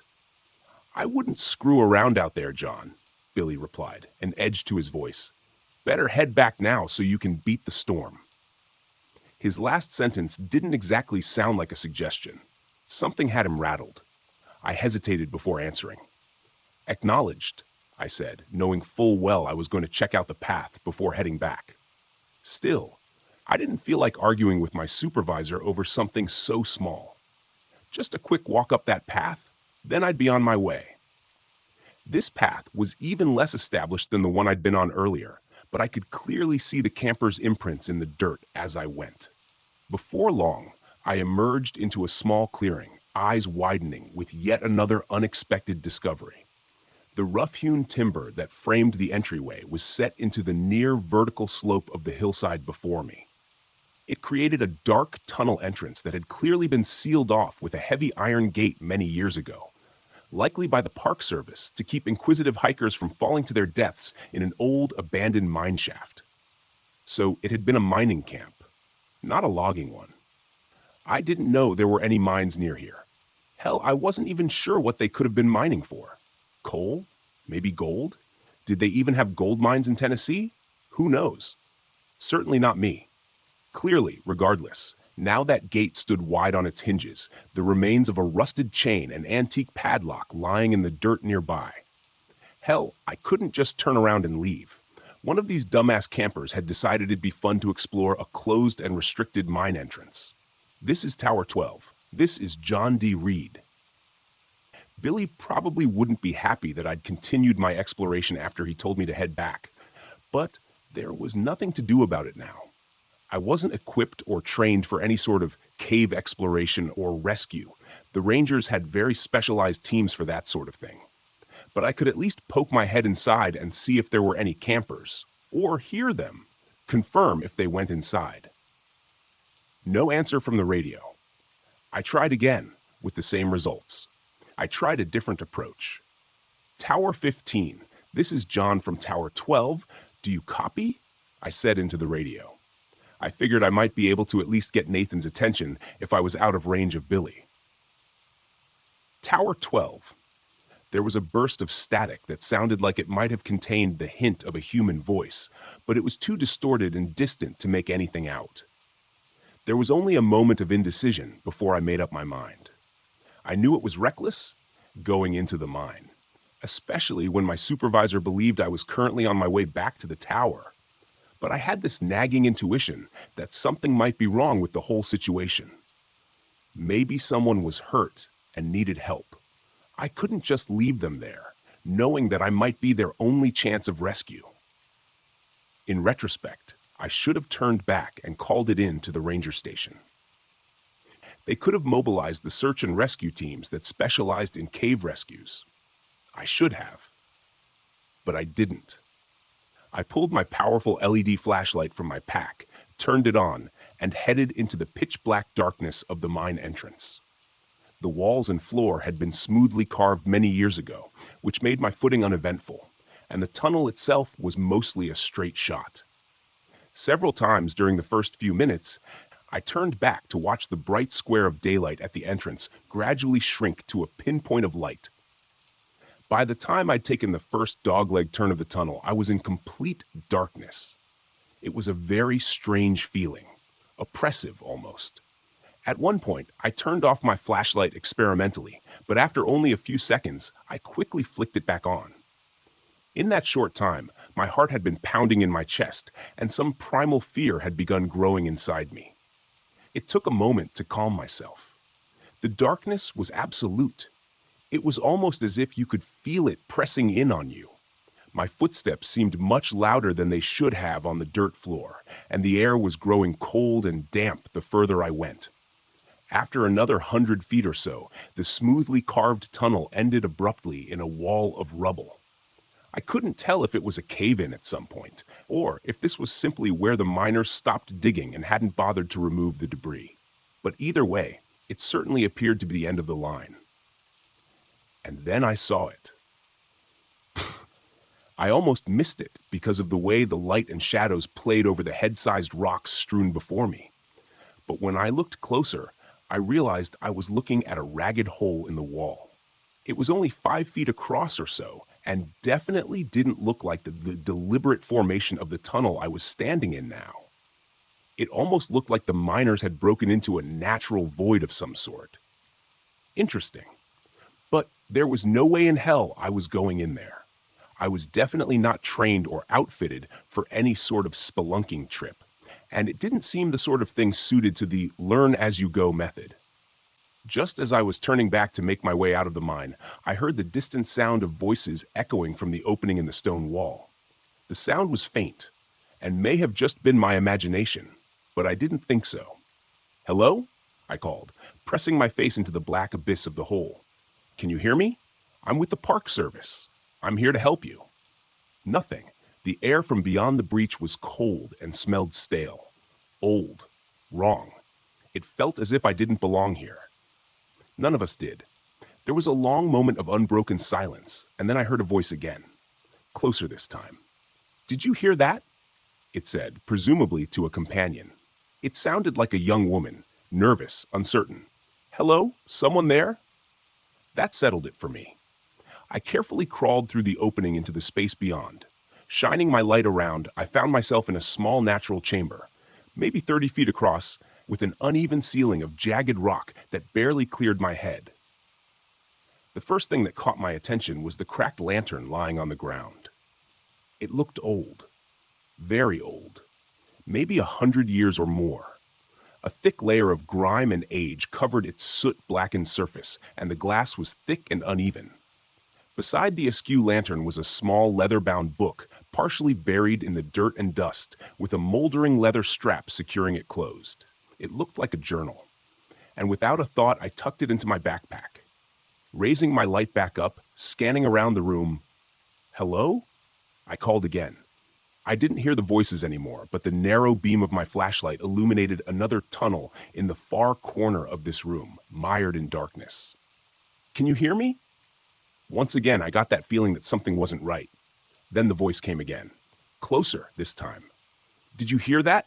Hello? Is someone in here?" she asked, her voice trembling with apprehension. I hesitated, frowning. Something didn't seem right about the voice, but I couldn't put my finger on it. Before I could summon my words to respond, another voice called out. This time, it was clear. The voice of a young man. "We can hear you moving around in there. Please help us. We're lost, and our friend is hurt." Hear me moving around in there? I was shouting to them. I sure as hell wasn't trying to hide. Could they not hear me for some reason? I stepped forward to the secondary tunnel and raised my voice again. "I'm with the Forest Service." It was then, when I reached out to steady myself against the wall of the tunnel entrance, that my hand met something wet, and I recoiled in disgust, thinking I had just grabbed a handful of some subterranean slime. When I shone my light on it, however, it became very clear the reality was far worse. Blood. I stepped back, trying to keep the panic that was fighting to take control of my rationality at bay. I needed to keep a level head, for now. Panning my light around, I saw an astonishing amount of blood painting the wall and floor in front of me. Somebody had definitely been hurt, and badly. With blood loss like this, I wasn't sure I'd be able to stabilize them long enough to get rescue in here. What the hell happened here? And why did the hikers continue into the cave after one of them was injured this badly? Unless they lost their light and got turned around, there was no way for them to get lost. There hadn't been any branches to this tunnel since I first entered. All they had to do was turn around and walk until they saw daylight. The man's voice called again, colored with the unmistakable tinge of fear. "What the hell is that? Hurry up, Becky. Take my hand." He seemed to be getting closer. At least if I could guide them to my voice, maybe I could get them out of here. Get to higher ground. Radio for rescue evac. They had a helicopter permanently stationed at the main ranger station. It could be here in 20 minutes if I was able to reach them. The woman's voice came again, and this time I froze. "Did you hear that? Hello? Is someone in here?" All at once, it hit me. The indescribable unease I had been mostly successful in repressing now fought back with renewed vigor. I realized in that moment what I had missed previously. The woman had repeated herself, twice now. No change in her inflection, no variation in emotion or urgency. It was exactly the same, down to the syllable. It was like I was listening to a recording. "Did you hear that? Hello? Is someone in here?" repeated the male voice, now even closer. "Hurry up, Becky. Take my hand." Below the words, I could hear the stealthy sliding of something over rocks. It seemed like it wasn't too far beyond the tunnel entrance now, but I wasn't going to wait for it to emerge from the darkness.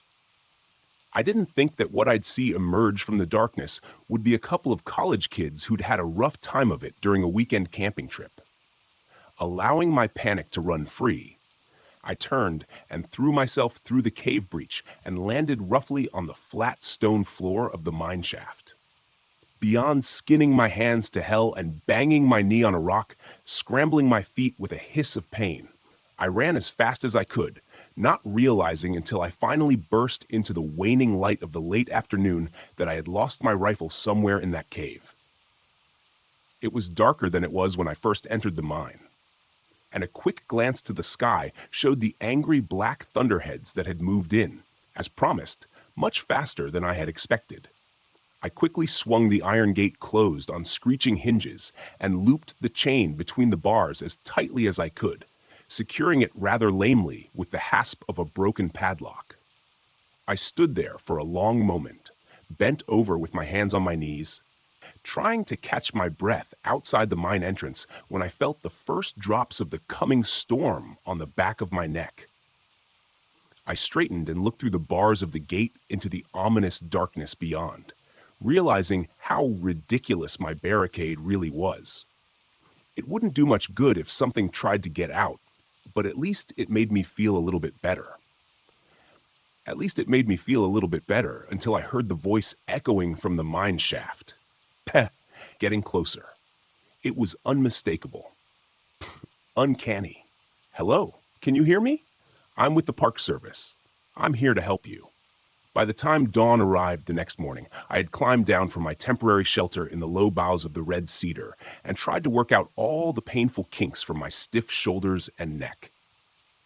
The night had not been kind to me, but I was alive, which is more than my fiercest mind expected after yesterday. The night had been harrowing. There was no better word to describe it. The rain hissed among the trees and stung exposed skin angrily, driven by the banshee wail of the wind rushing through the forest, accentuated by the chaotic flashing of lightning and the heart-stopping crack of thunder. Because of this relentless chaos, it's difficult to say with any certainty. But throughout the night, I thought I heard something large trying to move stealthily in the forest near my shelter. I say, trying, because it felt like whatever stalked through the underbrush was more at home in the unnatural, Stygian gloom of a cave than under the watchful eyes of nature. Of course, it could just as easily have been my imagination.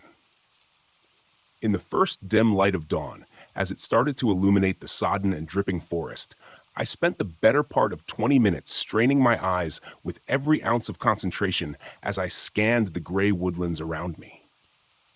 I was only 10 feet or so above the ground, but there was no way I was going to step foot from my hide until I was absolutely certain that I was alone. Once I was satisfied, I was alone for the moment. I climbed down to the muddy ground. I tried the radio several times through the night and into the morning, but wasn't able to get even a burst of static that might indicate someone trying to respond. A combination of the storm and interference from the trees worked against me. My first thought was to get back to my Jeep as quickly as possible and run every drop of gas out of its tank, trying to get as far away from this place as I could. When I checked the GPS to see how close I was to its marked position, however, I found the unit unresponsive, with a disastrous crack across the screen that seemed to mock my dismay, probably caused by my less than graceful scramble from that damned cave. A rifle, no radio, no GPS. Perfect. I still had a compass and the rising sun to guide me, though, and that was something. I was only a couple miles from my tower, which should have been somewhere due south of where I stood. I knew that once I got close, I should be able to either find the service road or the tower itself, so there wasn't much danger of getting myself lost, at least. It was a small comfort, but one I gladly took. I moved through the trees and undergrowth with more speed and recklessness than I probably should have. An ankle broken by an errant misstep would have been bad news. Still, even though I hadn't heard or seen anything of my late-night visitor, I couldn't help but feel I was being watched. Do you know that creeping sense of dread you feel when you've just turned off the lights in the basement and now have to climb the stairs back to the light of the doorway? Or when you're making your way from your car in a dark and lonely parking lot? The feeling that something is there, something much more suited to the dark than you are? It's that same feeling that pushed my footsteps almost to a jog as I traversed the uneven ground and storm-felled trees that tried to hinder my passage. For the next hour, I moved at this pace, aware of every rasping lungful of breath, knowing that I should pause and rest for a few minutes, as pushing myself to fatigue would only increase my chances of falling or hurting myself. I imagined myself lying in blinding pain next to an unseen chuck hole, clutching at a broken leg and watching as the sunlight began to dim with the onset of dusk, waiting for whatever hunted my trail to find me. What would happen? Would I even have time to look on its visage before it struck? Did those campers in the cave? A misstep and a stumble that nearly made this nightmare a self-fulfilled prophecy jarred me back to the present. Against all instinct, I forced my pace to slow, first to a trot, then to a walk, and then reluctantly, I stopped completely, trying to catch my breath while I scanned the dense woodland around me. Nothing. No. Not nothing. As my heart began to slow and my breathing returned to a more manageable cadence, I turned my gaze back in the direction I had been headed, and an unconscious smile found its way to my lips. The sun had risen high in the morning sky during my flight, and now I caught a flash of its reflection on the windows of my tower, not 200 yards directly ahead of me. I laughed aloud with relief, fully aware that this fear-tinted eruption was closer to the manic cackle of lunacy than anything else. I didn't care, though. My feet started forward on their own, quickly reaching a brisk pace. A few minutes later, I burst out of the trees into the maintained clearing surrounding my tower, feeling the full sunlight on my face for the first time since yesterday. Had it only been a day? It seemed like longer. I was so filled with relief that I didn't even register the fact that the forestry department Jeep sat parked near my fenced-in tower until I started entering the combination into the gate lock. The faded white 12 emblazoned on the corner of the windshield told me that it was Billy's Jeep, which wasn't much of a surprise. I realized after a moment, after not hearing back from him, that I was more surprised I hadn't returned to find an entire search and rescue team making preparations to search for their lost puppy.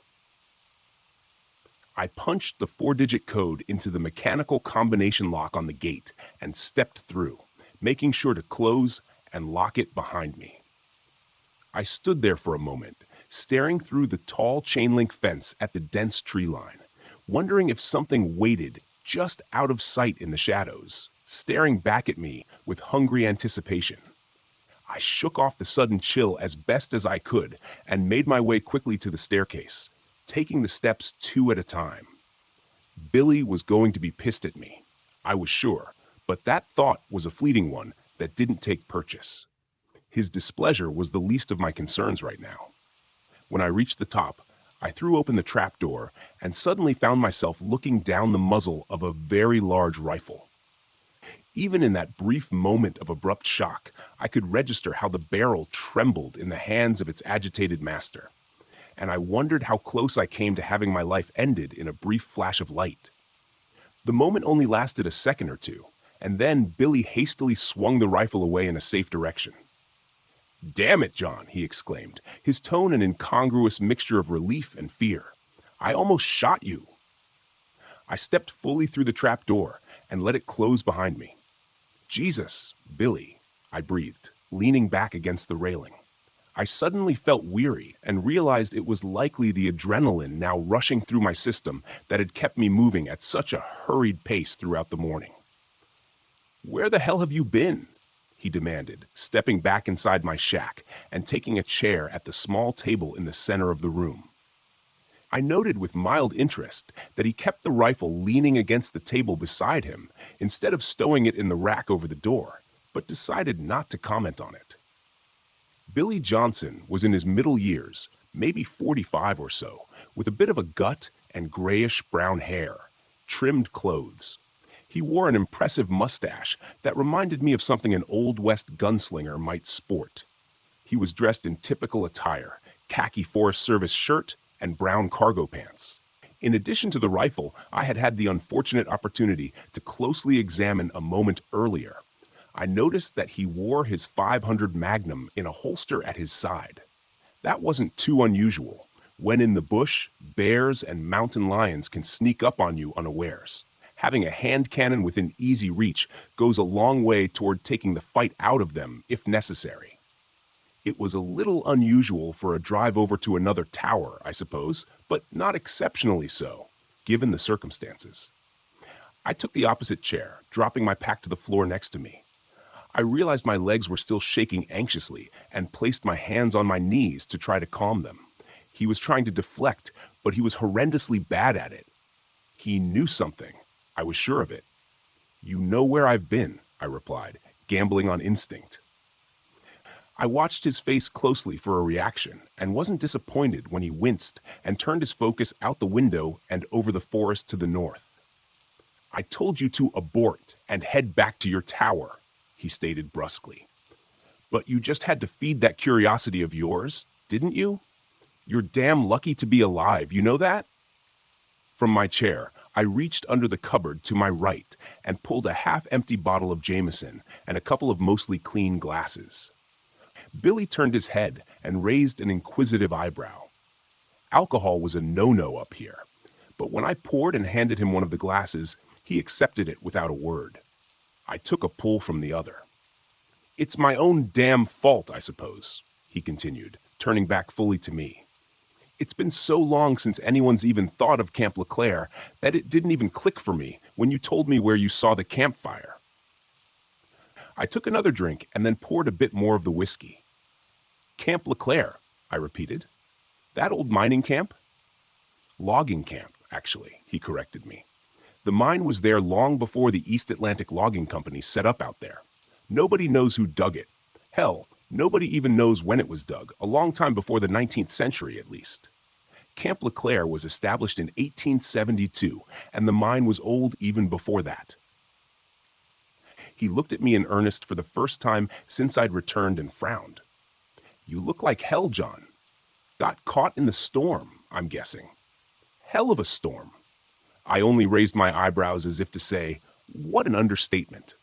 Billy nodded knowingly and took another swallow. "Did you find the campers at least?" I shook my head and turned to look out the window to the north, where I could almost envision the black void of that mine entrance staring back at me. "No," I said softly. "I tracked them to the mine but lost them in the cave." I jumped when Billy's glass hit the floor, and he was out of his chair before I even realized it. Billy hadn't moved from his seat, but now both hands were splayed on the table before him as if to steady himself. His pale blue eyes were wide and fixed on me. "You went into the cave?" he said, a sudden and horrifying realization dawning on him. It was then I realized my mistake. He hadn't known. He thought I had just discovered the camp and the mine, and then got caught in the storm overnight. A close call, but nothing that couldn't be undone. "Yeah," I replied, nodding slowly, deliberately. "Yeah, I went into that cave looking for the campers. The gate had been cracked open already. I'm not sure by whom or when." I leaned forward in my chair and stared hard at him. "Billy, there's something in there. I think it got those campers. I think it followed me out." Billy Johnson's face had gone white then, and I thought for a moment he might pass out. He scooped his glass up from the floor with numb fingers and poured himself another splash of whiskey, downing it in one gulp. When he spoke again, it sounded far away and distant. "Utami," he muttered. "That's what the Chickasaw called it, and they were here long before we ever were. Blur is what the white man called it, among other names, Kuatami." He nodded. "False brother, lying man, something like that. Hell, I don't know. What do I look like, a translator?" "It means bad," he continued. "No matter what language you speak, it means something's out there that isn't supposed to be, something that was locked away a long time ago and forgotten." It was then that he stood and grabbed his rifle, as if suddenly remembering something. "I need to get back to my tower and make a call now." I gestured to the radio base station sitting patiently on the table near the door. "Why not use mine?" Billy shook his head. "Sorry, John. It doesn't work that way. Special phone, special number. I just hope I'm not too late." I started to stand. "I'll go with you," I said. He pointed a stern finger at me and narrowed his eyes. "No, you stay here, strap on your handgun, and make sure it's loaded." His voice was calm, almost cold, and didn't leave much room for debate. Still, I had no desire to stay alone with whatever this angler thing was roaming around out here. "Billy, I can go with you. I can help." I started to argue, but it was quickly cut off when he took a menacing step toward me. And I realized quickly how much I'd underestimated him because of his normally easy manner. "You will stay in your goddamn tower, and you will follow orders," he roared. I took an unconscious step back and reclaimed my seat, only managing a shaking nod in agreement. He took a trembling breath, pointed at the radio, and said in a slightly less terrifying tone, "And keep that thing on. As soon as I'm back at my tower, I'll radio you with updates." A moment later, he was gone, and the trapdoor slammed shut behind him. I stood and retrieved the Pelican case from under my cot. Inside was the same model of .500 Magnum revolver that Billy had been wearing, heavy and cold in my hands. I loaded it and belted it on the leather holster, feeling the reassuring weight tugging at my waist. "John?" I heard Billy call from below. I went outside to the walkway, leaning over the railing. He was standing beside his Jeep, 50 feet below, shielding his eyes from the bright sunlight as he looked up at me. "Make sure to keep everything locked. I'll come back for you," he shouted. I raised a hand to him and slid the latch shut on the trapdoor with my toe. I turned back into my shack as I heard Billy's Jeep fire up, and a moment later, it drove off down the rough service road toward his tower. I glanced back to the north, to the place where I had first seen the campfire smoke rising the day before, and suppressed a shudder. I was alone again, safe in my tower and armed, but alone. Abruptly, like an unexpected wave of nausea, the feeling that I was being watched washed over me with a chill, making the hairs on the back of my neck stand on end. I looked back over my shoulder to where Billy had been only a minute before, but saw only the rough service road and dense, impenetrable tree line beyond. That's probably just my imagination, but the feeling didn't diminish, and with every passing breath, I was more and more certain that there was something nearby, just out of sight, standing stone still in the gray-green foliage, waiting.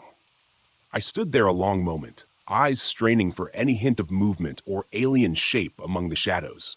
But if there was, my human eyes weren't sharp enough to pick it out. I stepped back through the open doorway of my shack and dropped down into the chair again, my eyes catching the bottle of whiskey before me.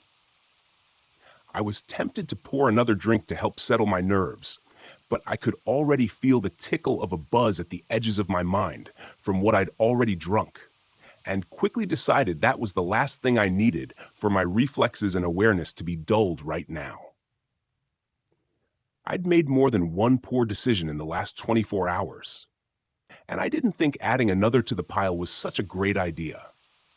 Grabbing the bottle, I screwed the cap back on and reached to return it to the sparse cover to my right. As I did so, my boot caught my pack, knocking it over. Without a thought, I reached down to move it out of the way, and then remembered the old weather journal tucked inside the front pocket, the one I'd found in the cave. I reached into the unzipped front pocket. For a frustratingly alarming moment, my searching hand couldn't feel anything in the compartment, and I feared that I'd lost it in my chaotic escape. But then my fingers brushed the familiar shape, and I withdrew it, setting it in front of me on the table. I could see the book much more clearly now in the daylight. It wasn't overly large. A little larger than my hand, and maybe the thickness of my thumb. There were no markings on the front except for a simple, grimy brass loop that secured the leather strap holding it closed. I wasn't sure I wanted to see what was inside, but I needed some answers. Anything. A stray sound from the trees below rose to my ears, and I froze, listening intently for more, but none came. The forest around me was silent again, and I turned my attention back to the journal, pulling the strap free from the cover and turning to the front page. "From the pocket of Andrew Robinson," it said. The writing was neat and compact and distinctly male. The ink was a rich black, scrawled upon brittle yellow pages, and though faded with the years, was still mostly legible. I turned to the next page, where the entries began. I felt as though I had dropped into his account midway, as though this was just the latest in a series of journals that Andrew Robinson had been keeping. 23rd July, 1891. After nearly a week of hard overland trekking, we reached the abandoned camp late this afternoon, exactly where the old trapper said we would. Sequoia Arpani, tracker, has once again astonished me with his overland navigation skills. I must admit I was skeptical at the Yar in the old tavern, spun the crowded confines of the common house in Dun Creek, especially after I smelled the liquor on his breath. But the professor never gathered a moment. The man's instincts for reading human character are absolutely singular. The camp looks to have been abandoned, and I have to admit a certain unease as we inspected the rough cabins. There isn't a soul to be found, and it looks years abandoned, yet everything stands as if awaiting the loggers' return at any moment. Strange. 24th July 1891. Our small troop, both intrepid adventurers, made camp in the center of LeClaire last night. Those cabins likely would have been more comfortable, but I doubt any of us would have felt at ease intruding upon them. Richards laughed it off when someone mentioned how peculiar it was that the loggers had departed in such a hurry that they abandoned their personal possessions. But I could see in his eyes that he felt it odd as well. Sequoia, our ever-courageous and solid guide, seemed ill at ease and unusually withdrawn, refusing all conversation and only responding in queries with quiet grunts. Something of concern hides behind his eyes, though, and I wonder what it is. Only the professor seems unmoved by the unusually still atmosphere of this place, and his typical infectious positivity keeps working at our unease, keeping it from expanding beyond its current state. Today, we spent much of the day exploring the area surrounding Camp LeClaire, and the sunlight was nearly spent when Dobson burst back into camp with news of his discovery. We all of us raced at a moment's notice behind him as he led us along an ill-used and nearly invisible footpath that led ever ascending upon the side of the northern rocky slope. When the path terminated, we were deposited before a truly curious sight, a barricaded tunnel entrance that had been bored into the rock face by some unknown hands. I suspect some sort of exploration tunnel or added dug-in search of precious ores, especially given the nation's more recent history with gold fever. The wooden barrier that had been roughly assembled from a hodgepodge of heavy timber beams was curious, and several of our group commented on it. But the professor dismissed the triviality, so the matter was dropped. It is far too late in the day to proceed any further, but we plan to penetrate the barricade and enter the tunnel in the morning. The excitement among the men is palpable. 25th July 1891. Sequoia is gone. He took his supplies and his prized Winchester rifle and fled sometime during the night like a phantom. This is a shocking blow to all of us, foreign to the professor, with whom the Pawnee Tracker had partnered for a number of years across much of the eastern states. We have no explanation for his sudden desertion, and it sits unwell with the entirety of the group. The overall mood has darkened, I fear. Still, we must push onward. 25th July 1891 addendum. It took more than 2 hours of hard labor, but we were finally able to gain entrance to the mine shortly before noon today. Richards managed to get his boot caught between two heavy timbers as he stumbled forward, straining his ankle with a terrible cry. We feared it broken, but Dr. Franklin assured us that his bones seemed intact. Regardless, Richards was taken back to the camp, where he will convalesce while the rest of us make our entry. His part in our exploration has come to an end for now. We made our way in a single file through the added tunnel, for some way before reaching its carved end. The light from our oil lanterns providing regrettably inadequate illumination over the rocky surroundings. When we reached the terminus of the mine tunnel, our hearts sank for a moment before the professor gave an exclamation of discovery and suddenly disappeared through a nearly hidden rift in the wall, surrounded by jagged rocks. We eagerly followed him through, careful of our footing as we went, and found ourselves in what I can only assume to be an accidental breach by the miners into a natural cave system. The air was chill and unmoving, but our excitement over this discovery laid any concerns or discomfort this may have caused. The professor directed us to set up a secondary camp in this new chamber, which we'll use as a staging point for further exploration. So, we spent the rest of the day bringing supplies for our main camp and constructing a smaller version in this moderately sized chamber. By the time we completed this endeavor, The efforts of the day precluded the start of the exploration until the group has had the opportunity to rest and replenish their energy. I feel I will sleep well tonight despite the anxious excitement buzzing around my mind. 26th July, 1891. Another shock. When we woke this morning, O'Connor is gone. The Irishman, who has ever been reliable and constant as the North Star, was assigned first watch last night. There is no trace of him, and no indication that he took any provisions or even his personal rucksack with him. I fear his natural inquisitiveness may have gotten the best of him and led him to explore the deeper caverns beyond our ad hoc base camp, for his lantern is the sole item that has gone missing with his person.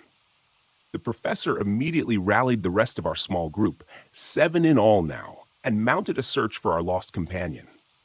I tried to caution him against rushing into action, but he was not to be deterred. To my dismay, I was the sole man ordered to remain here at camp, whilst my companions took up their supplies and launched deeper into the cave system in the event young O'Connor returned in their absence. I was understandably disappointed, but grasped the logic of it well enough. I would loathe to think of O'Connor returning only to find us all gone, and then losing himself again, trying to find us. I shall endeavor to rest a bit. With luck, my companions will return before long with our lost compatriot. 27th July, 1891. I am at my wit's end, and I'm unsure how to proceed. It has been more than a day since the professor led the rest of the men in search of poor O'Connor, and I have felt their absence as keenly as I am aware of my own solitude in this cave. I've seen nothing of our missing companion or the party that delved deeper into the system yesterday morning, and I know their lanterns did not have sufficient fuel to carry them for this long without other means of illumination to guide their return. I fear they are hopelessly lost. I myself had to return to Leclerc for more lantern oil for my waning light. I must admit, with no little embarrassment and some reluctance, to my return to this dark place, which no longer carries any of its former adventurous excitement or fascination. It is now nothing more than a doorway into the deep places below the earth, where men were never intended to tread. But the growing apprehension is not the worst of it. The sounds, by heaven's grace, the sounds. I first became aware of them last night as I did my lantern and tried to set myself to sleep. At first, it was only an indistinct and muted echo, which may have been interpreted as nothing more than the distant whistle of wind or other natural sound distorted by the unique acoustics of this place. Then I heard the distinct tonal qualities that could only be a man's voice. I instantly rose and took my lantern, raising the flame and rushing to the entrance of the cave that swallowed my companions. There I stood, listening with such keen focus that I felt beads of sweat upon my brow. I would swear upon a holy book that it was the distant call of the professor himself, and I eagerly called back with as much fervor as I could summon, hoping desperately to guide them back to me. However, the instant I called out, the voices vanished, and I was met only with the suffocating silence of an open tomb. There I stood, straight as a sentinel, praying for a response from my friends. After several minutes of absolute silence, my thoughts began turning to dark things. I became painfully aware that anything beyond the weak cast of my lantern would be utterly invisible to me. But I, on the other hand, would be lighted as a beacon to it. I pushed these thoughts from my mind as forcefully as I could, inwardly chastising myself for seeing ghouls where none existed. I was about to call out again to my lost companions when I heard it. The voice came again, echoing from the claustrophobic abyss that lay before me, mired in the blackest darkness one could imagine. It was still some distance away, I estimated, but I was certain it seemed closer now. When the third time I heard it, I was just barely able to make out the words, but it was enough to be sure. My own words echoed back at me from the depths of that damned cave, and in my own voice, I staggered and nearly dropped the lantern. At that moment, could the legends be true? The professor always seemed to believe them, though I must admit I attributed his faith to the unwavering certainty he held in those things lost to antiquity. He'd always maintained that a legend, especially one whispered by so many indigenous people without mutual contact, must have some root in truth. But that line of reasoning is antithetical to modern civility, and I must reject it and focus on the more probable explanation that my already stressed nerves were turning my fears against me. The voices must be those of my companions, lost in the dark, but near enough to hear their calls. They must be. I'm not certain what lies next, but I know that I cannot abandon my companions, my friends, to wander the darkness until they fall from exhaustion or dehydration. Not while I might yet help them. I will leave this written account at the entrance to the cave. This lantern is nearly spent, but I have another with a full vessel that'll take its stead. If I do not return, at least someone may know of our passing here. May God be with us all. I closed the journal with a trembling hand, momentarily lost in what I just read. How is it possible? The journal was more than 130 years old. No animal alive then could be what pursued me now. What if it's not an animal? The sudden burst of static from Billy's call that simultaneously erupted from my radio base station and the portable handset clipped to my shoulder made me jump and drop the journal to the floor, heart pounding. I cursed under my breath and keyed the microphone. "Go for Tower 9, I answered, my voice tight as I spoke. My eyes drifted out across the sky to the east, where darkening thunderheads had been unknowingly gathering and marching slowly in my direction. I shook my head. Icing on the cake, I thought. "John, what's your position?" asked Billy, the self-assured authority that filled his tone now strangely absent, replaced with something else, fear. I frowned a moment at the question before answering. "What do you think, Billy? I'm in my tower, just like you told me." A strange pause before he spoke again. "John, this isn't some sort of joke, right? You're not outside my tower?" I was growing more agitated by the moment. What sort of question was that? I had no Jeep. There was no way I could have made it to his tower in such a short amount of time, even if I'd wanted to. "No, Billy," I answered with more force than I intended. "I'm not outside your tower."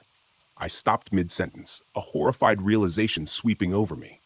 In that moment, I tried to speak, but my mouth had gone dry. "Billy," it was all I could muster. The radio was silent as my eyes slowly drifted to the west, where I could just make out the small, lonely shape of Tower 12. Barely visible over the darkening blanket of green, was that a gunshot? Another night, another goddamn night stuck in this window-lined prism.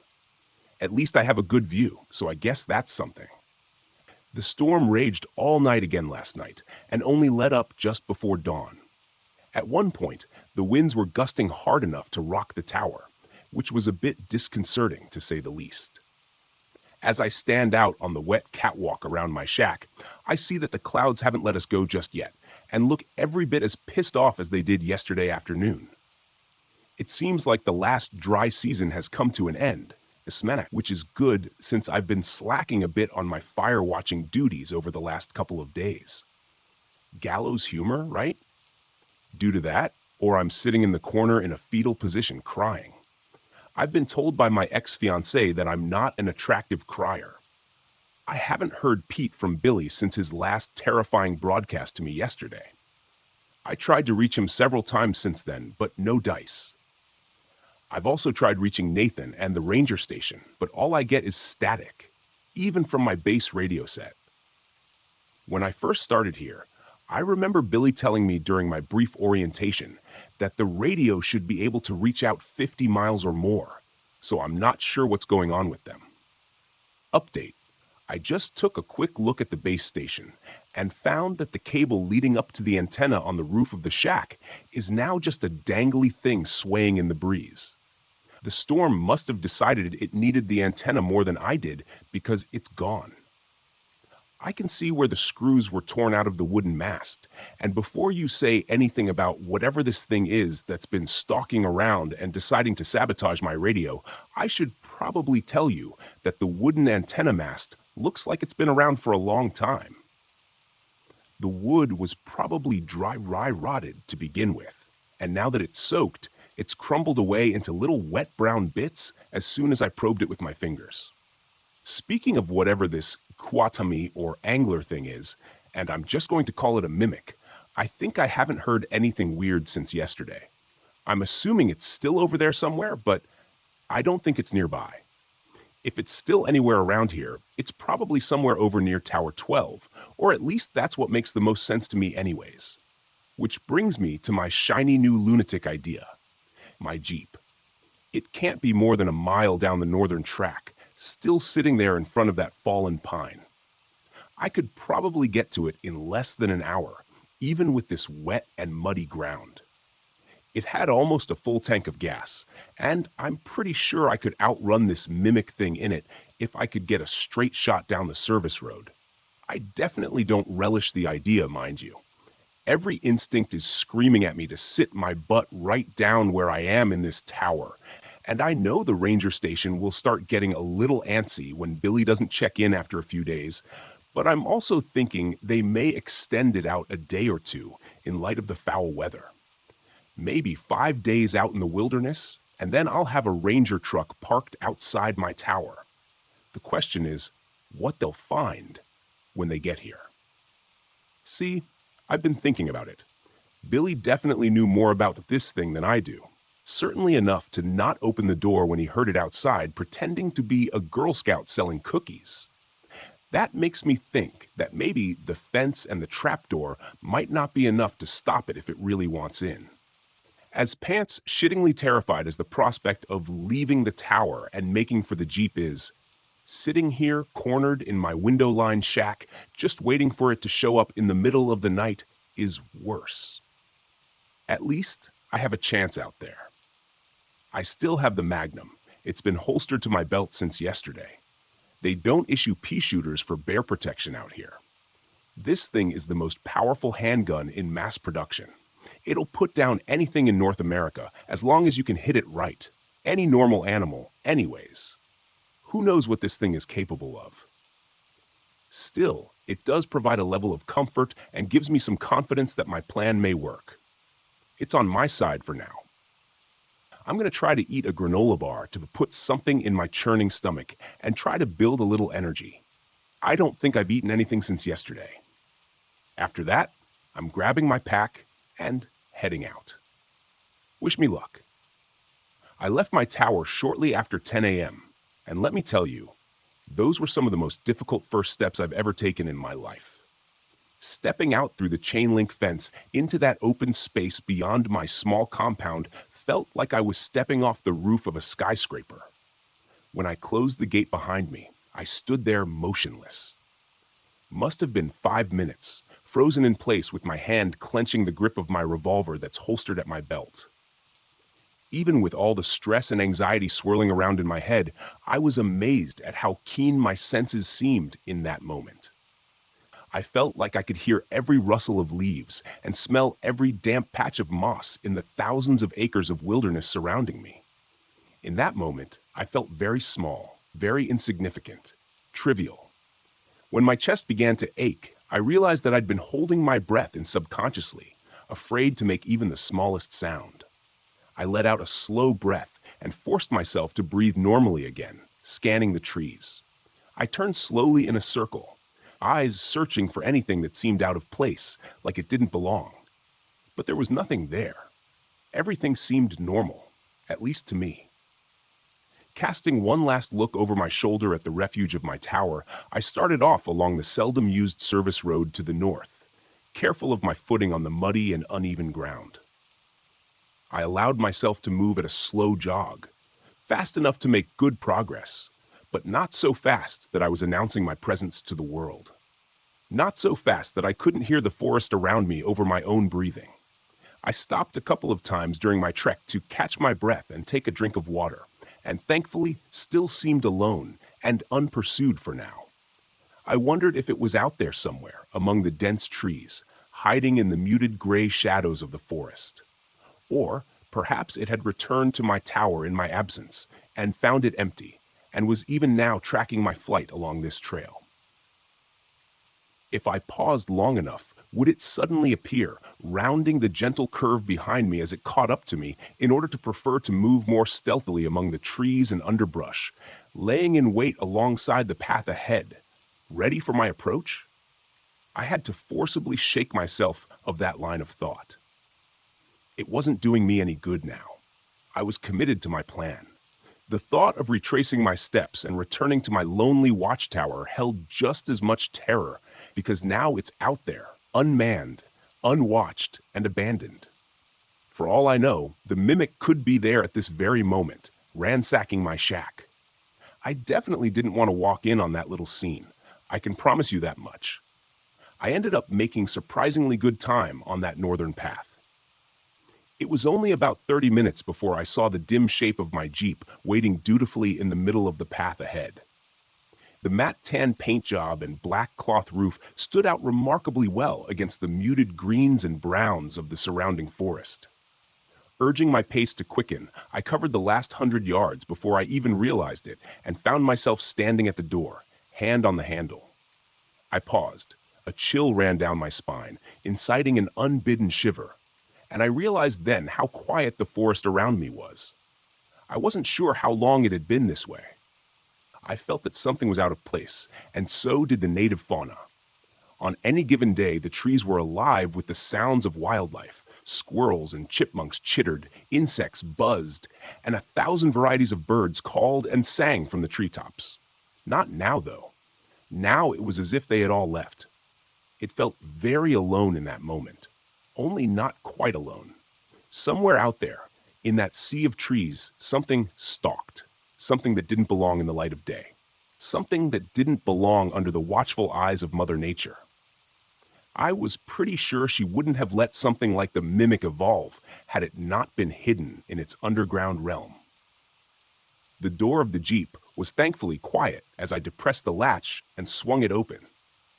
If this had been a horror movie, I'm sure an ear-splitting screech would have erupted from its hinges.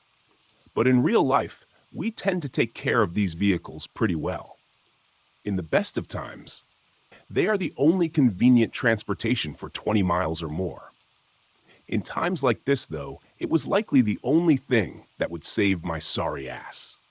I jumped in and pulled the door shut behind me with a dull thunk, subconsciously locking it. I almost laughed when I did that. The entire top of the Jeep was nothing more than canvas and plastic windows. A feisty hamster could probably have penetrated my little haven, and I doubt the mimic would even think twice about it. The Jeep fired up immediately when I turned the key in the ignition, and I threw it in reverse for the most ungraceful 14-point turn you've ever seen on the narrow and muddy service road. Once I got it turned around, I didn't waste any time directing it the way I'd come. The service road was really little more than an uneven and ill-maintained dirt trail, and was only ever used infrequently by the rangers and lookouts. As I'd previously mentioned, it was a rough ride, even for the heavy suspension of my trusty steed, so I had to keep it at a reasonable speed. The very last thing I needed was to snap an axle or bounce myself right off the road and into the trees. Considering the condition of the trail, with the fact that it constantly wound and curved as it progressed, it meant that even my best speed wasn't much faster than I could run on foot. That's okay. Once I got past my tower, the service road was generally better maintained and followed a more or less straight path. I'd be able to build some decent speed there and be out of the wilderness and standing at the ranger station in an hour or so. The abrupt appearance of my tower caused me to feather off the gas as I rounded the last curve from the northern track. I slowed to a crawl and squinted through the now dirty windshield. From here, everything looked exactly like I had left it. The gate still stood closed, and looking up, I could see the trapdoor also appeared shut. Maybe this thing hadn't returned. Hell, maybe this thing wasn't ever going to return. For all I knew, I was headed in the opposite direction. It's not like looking at a GPS on it or anything. It was at that moment that I nearly pissed myself when the radio, still clipped to my belt, squawked, and I heard probably the last thing I had ever expected to hear. "John, are you there?" The signal was pretty clear, but his voice sounded weak, strained. I almost didn't respond. I was frozen in indecision, clouding my mind. I didn't know what I could trust to be true, but I doubted that this mimic had read the radio manual and learned how to operate the handset. I snatched the handset from my shoulder and keyed the mic. "Billy? Holy? Is that you?" He answered me right away, and I thought I could hear relief in his tone, buried under his pained words. "John? Thank God. I was afraid you were gone." My eyes drifted to the trail leading past my tower toward the ranger station, toward safety. Another 5 minutes, and I would have been there. I got to my Jeep, and I was just about to haul ass for the ranger station when I replied, "What's your status?" There was a moment of silence, and I wondered briefly if he hadn't even heard me. But then he answered, "I'm not doing too hot, John. I'm in my tower, but that thing hurt me. I've lost a lot of blood, and I've been drifting in and out. I've patched myself up as best as I could. I stopped the bleeding for my leg." He frowned and closed his eyes for a moment, asking a question I was pretty sure I knew the answer to. "Are you able to get back to your Jeep?"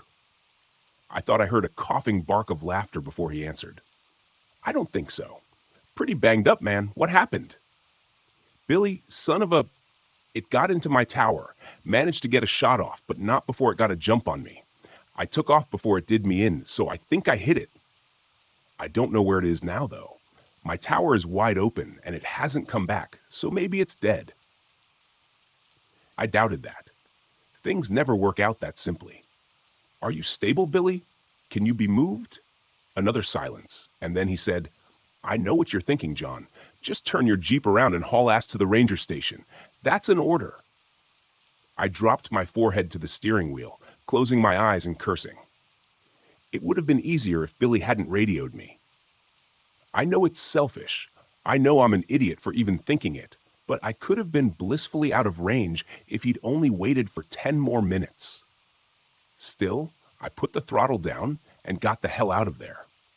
I could still race for the ranger station, have them mobilize a chopper to come back for Billy. But they were at least an hour away.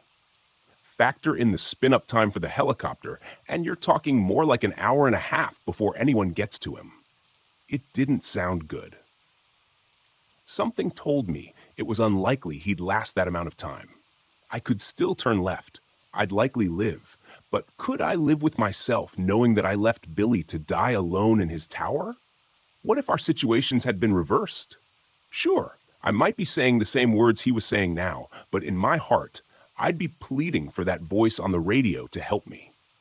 I couldn't imagine being in his position, lying there, hurt, bleeding out, knowing that his safe haven was wide open and that thing was out there somewhere. Look, I know what you're going to say. I know what you're probably saying already. Don't be a dumbass. This is exactly why everyone dies in a horror movie. I get it, believe me. I get it. But this wasn't a movie. My friend was lying there, dying in his shack. If I could get to him and get him into the Jeep, we could both get out of there, leaving this twisted nightmare behind us. Billy, I'm headed your way. Get ready, because we're going to wrestle you down the stairs and into my Jeep as quickly as we can, I said, cranking the wheel to the right and taking the western trail with more speed than I should have. John, I gave you an order. Get out of here now. Despite the situation, I managed to start a grin as my rig bucked and bounced over the uneven trail. Billy, I'd like to take this opportunity to officially tender my resignation from the fire watch. Now shut your mouth and conserve your strength. I'll be there in 15 minutes. 15 minutes. Trying to be a pretty good guess, and before long, I skidded to a halt outside Tower 12, next to Billy's ride. I opened the door and stepped out into the quiet air, my handgun coming from its holster and held before me like some sort of shield. I took a quick moment to let my eyes roam over the surrounding woodlands for any sign of movement, before quickly jogging around my Jeep and toward the compound's entrance. I passed through an open doorway, taking note of the heavy chain-link gate that was lying twisted 15 feet inside the fence. Another dozen paces, and I was at the base of the stairs, craning my neck to make sure nothing was awaiting me above. I kept the mic on my shoulder and said in a low voice, "Billy, I'm outside your tower right now, heading up. For Christ's sake, don't shoot me." I turned the volume on the speaker down just in time for his response. "Damn it, John. I told you to leave." Despite his words, the gratitude and relief were clear in his tone. I started up the stairs, revolver still held at the ready as my other hand ran lightly up the railing. My eyes were drawn to the red-black spots staining the gray paint of the steel steps. I found even more of the viscous liquid on the railing as I continued my ascent. Blood, but not Billy's. God, I hope that thing is lying in the woods, breathing its last breath. He definitely hit it, but I had no way of telling how seriously it was hurt. In a human, red blood indicated an arterial bleed, which was typically a fairly significant injury. With this thing, who knew what black-red meant? I climbed the rest of the stairs around the tower and stopped just below the open trapdoor. "Billy?" I called cautiously. A pause, then came his reply, shaky and with a wheezing sound I didn't like at all. "How do I know it's you? Say something I couldn't have heard you say before." "I have always admired and respected you," I answered without hesitation. He said under his breath, "Come on up." I took another couple of steps, cautiously poking my head through the trapdoor. Billy was sitting upright, more or less, resting his back against the doorframe of his shack and aiming his own handgun generally in my direction. As soon as he saw my face, he dropped his hand to the side, the stainless steel barrel clanging against the metal walkway. As I stepped fully through the trapdoor, I noticed two things immediately. Firstly, there was a significant amount of that black-red goo splattered around. Secondly, I realized how badly injured Billy was. His face had gone gray with a sickly paleness, and his breaths came in ragged hitches. Blood-soaked bandages wrapped both forearms, and his face was covered in a crimson rag taped haphazardly down. His entire khaki park shirt was painted in a hellish tie-dye of shades of red, but it was his leg that worried me the most. A tourniquet had been tied around his thigh, and he was groaning, but the pants leg was a cherry red below that, glistening in the late morning light. "Jesus, Billy," I exclaimed, holstering my gun and rushing to his side. He waved me off, saying, "All beside me. I know it looks bad. Save it for later. Let's get out of here before that thing decides to come back for another round." I nodded and stood again, taking a quick glance past him into his shack. A twin of my own tower, normally Billy's looked like a war zone now. His table and desk had both been overturned and smashed, along with his base-set radio on the floor. On the floor nearby was a satellite phone, its antenna and display obviously smashed during the attack. Lifting his arm over my head, I helped him to his feet. He grimaced in pain, but threw his remaining strength in with mine, and we began the precarious descent through the trapdoor. "Did you at least get to make your phone call?" I asked him as we took the steps carefully and agonizingly slow. He shook his head. "Got here just as I was getting ready to.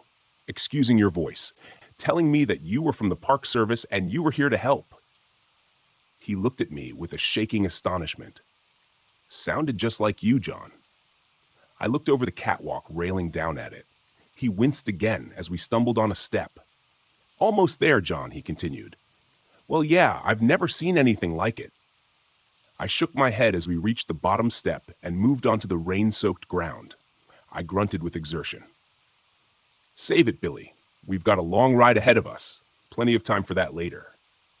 He just nodded as I maneuvered him and ran to the passenger side of the Jeep and helped him climb in.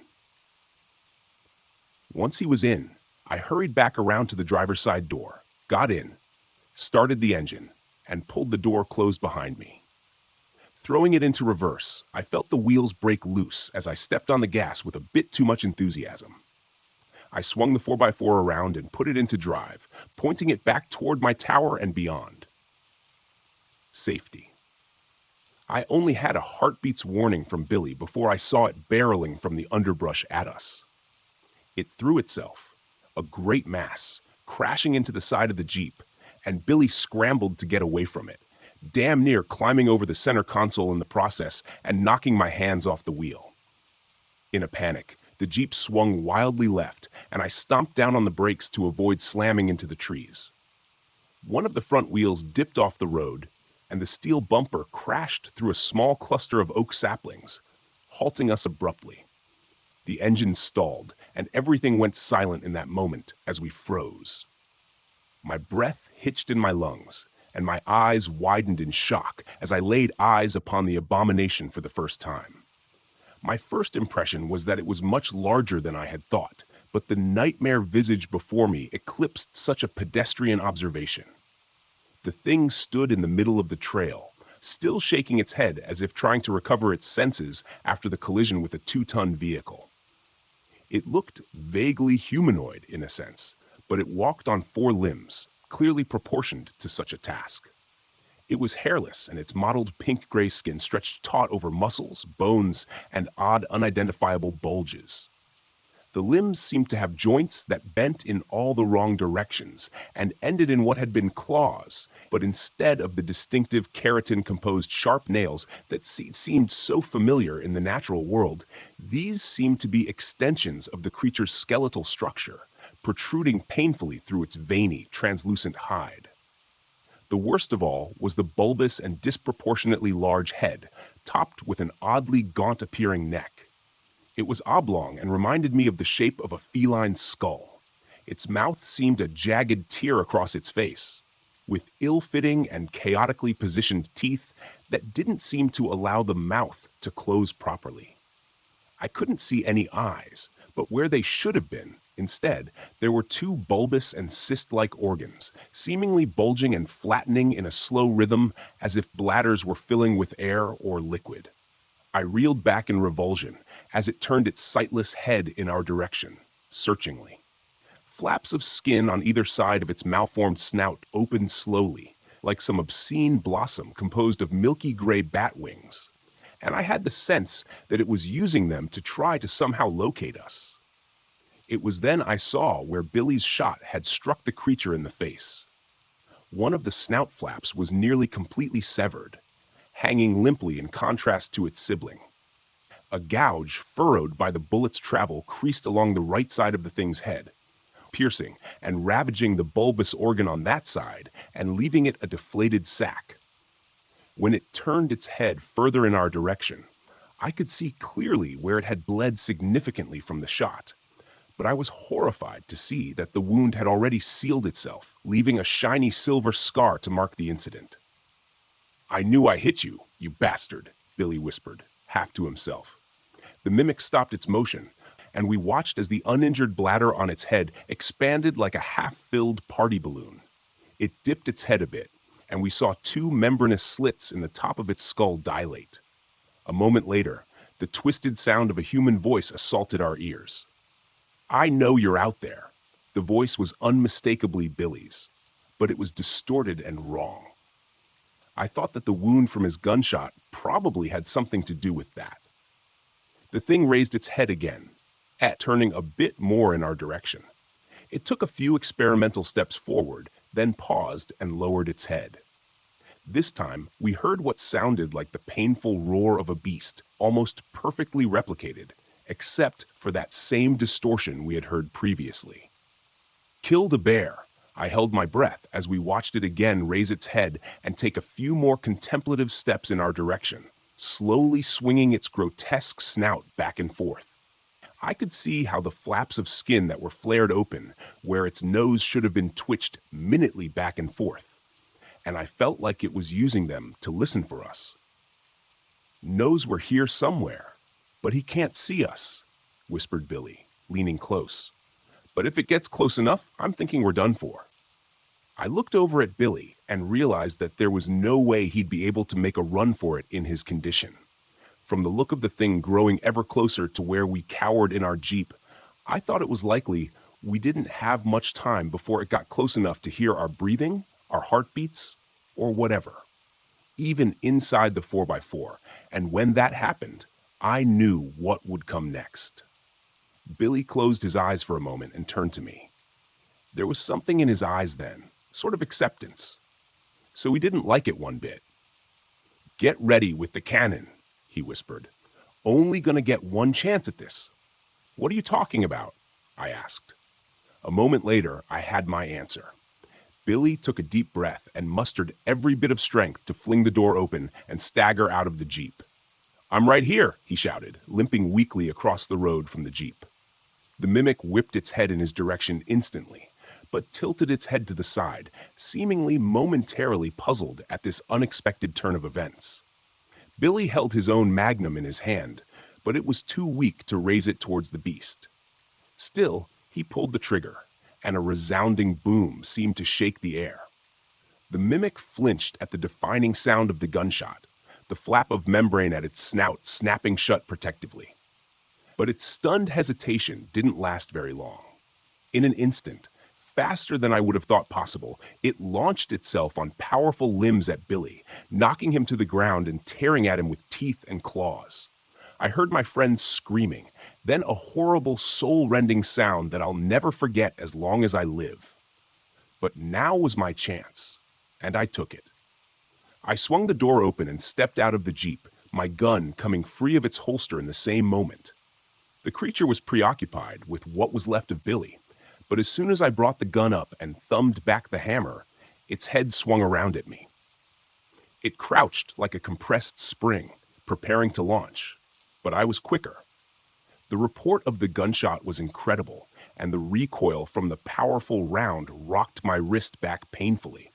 The beast staggered, and I saw a burst of blood and tissue explode from a wound where its shoulder met its neck. It howled an otherworldly cry, sounding like a bedlam mixture of man and beast. But though the wound seemed terrible, it tried once again to throw itself at me. I was set on my course, though, and took step after step toward the creature, pulling the trigger again and again until the gun ran dry. All I was left with was the clicking of the hammer and a high-pitched ringing in my ears. The acrid smell of gunpowder stung my nose, and by the time I finally stopped, I found myself within only a few feet of the horrific thing. 6 blackened holes stippled the neck and torso of the creature where the bullets had entered, and I knew that the destruction of their exits on the opposite side would be far worse. The mimic lay sprawled across the ruined body of Billy Johnson, its weight crushing whatever had been left of my friend. Black-red blood spread out from beneath the thing's bulk like an oil spill across a smooth floor. I noted with some muted surprise that the creature still twitched and slowly flexed its powerful muscles, and a wheezing sound was quietly emanating from the slits on the top of its skull. I holstered my empty handgun and scanned around the ground for what I knew was there. A moment later, I spotted it. Billy's own magnum, lying half buried in the muck where it had been torn from its grip under the weight of the monster. I snatched it up and shook it clear of most of the mud and grass. Opening the cylinder, I saw that only one unfired round remained. That was enough, though. I approached the horror before me without apprehension or pause, my eyes focused on this thing that had caused so much pain and terror. I thumbed the hammer back and placed the muzzle against the mimic's head, which still convulsed with some small remaining life. I didn't know if it would be able to heal from the wounds I had already inflicted. Logic told me it was unlikely, but the silvery scar I'd seen from Billy's previous encounter caused me to question everything I thought was possible. I felt the tremors from the creature vibrate through the gun as the barrel rested against its skull, right between where its eyes should have been. I tensed my finger on the cold steel of the trigger, and the crack of the gunshot echoed throughout the forest. It was done. But even as I walked back numbly to the jeep and restarted the engine, I wondered if that was true. I thought back to the journal I'd read, written more than 130 years before, and how it alluded to the tales of this creature going back long before then. As I drove the jeep along the rough and winding service road, I wondered at the possibility that what we encountered was the only one of its kind.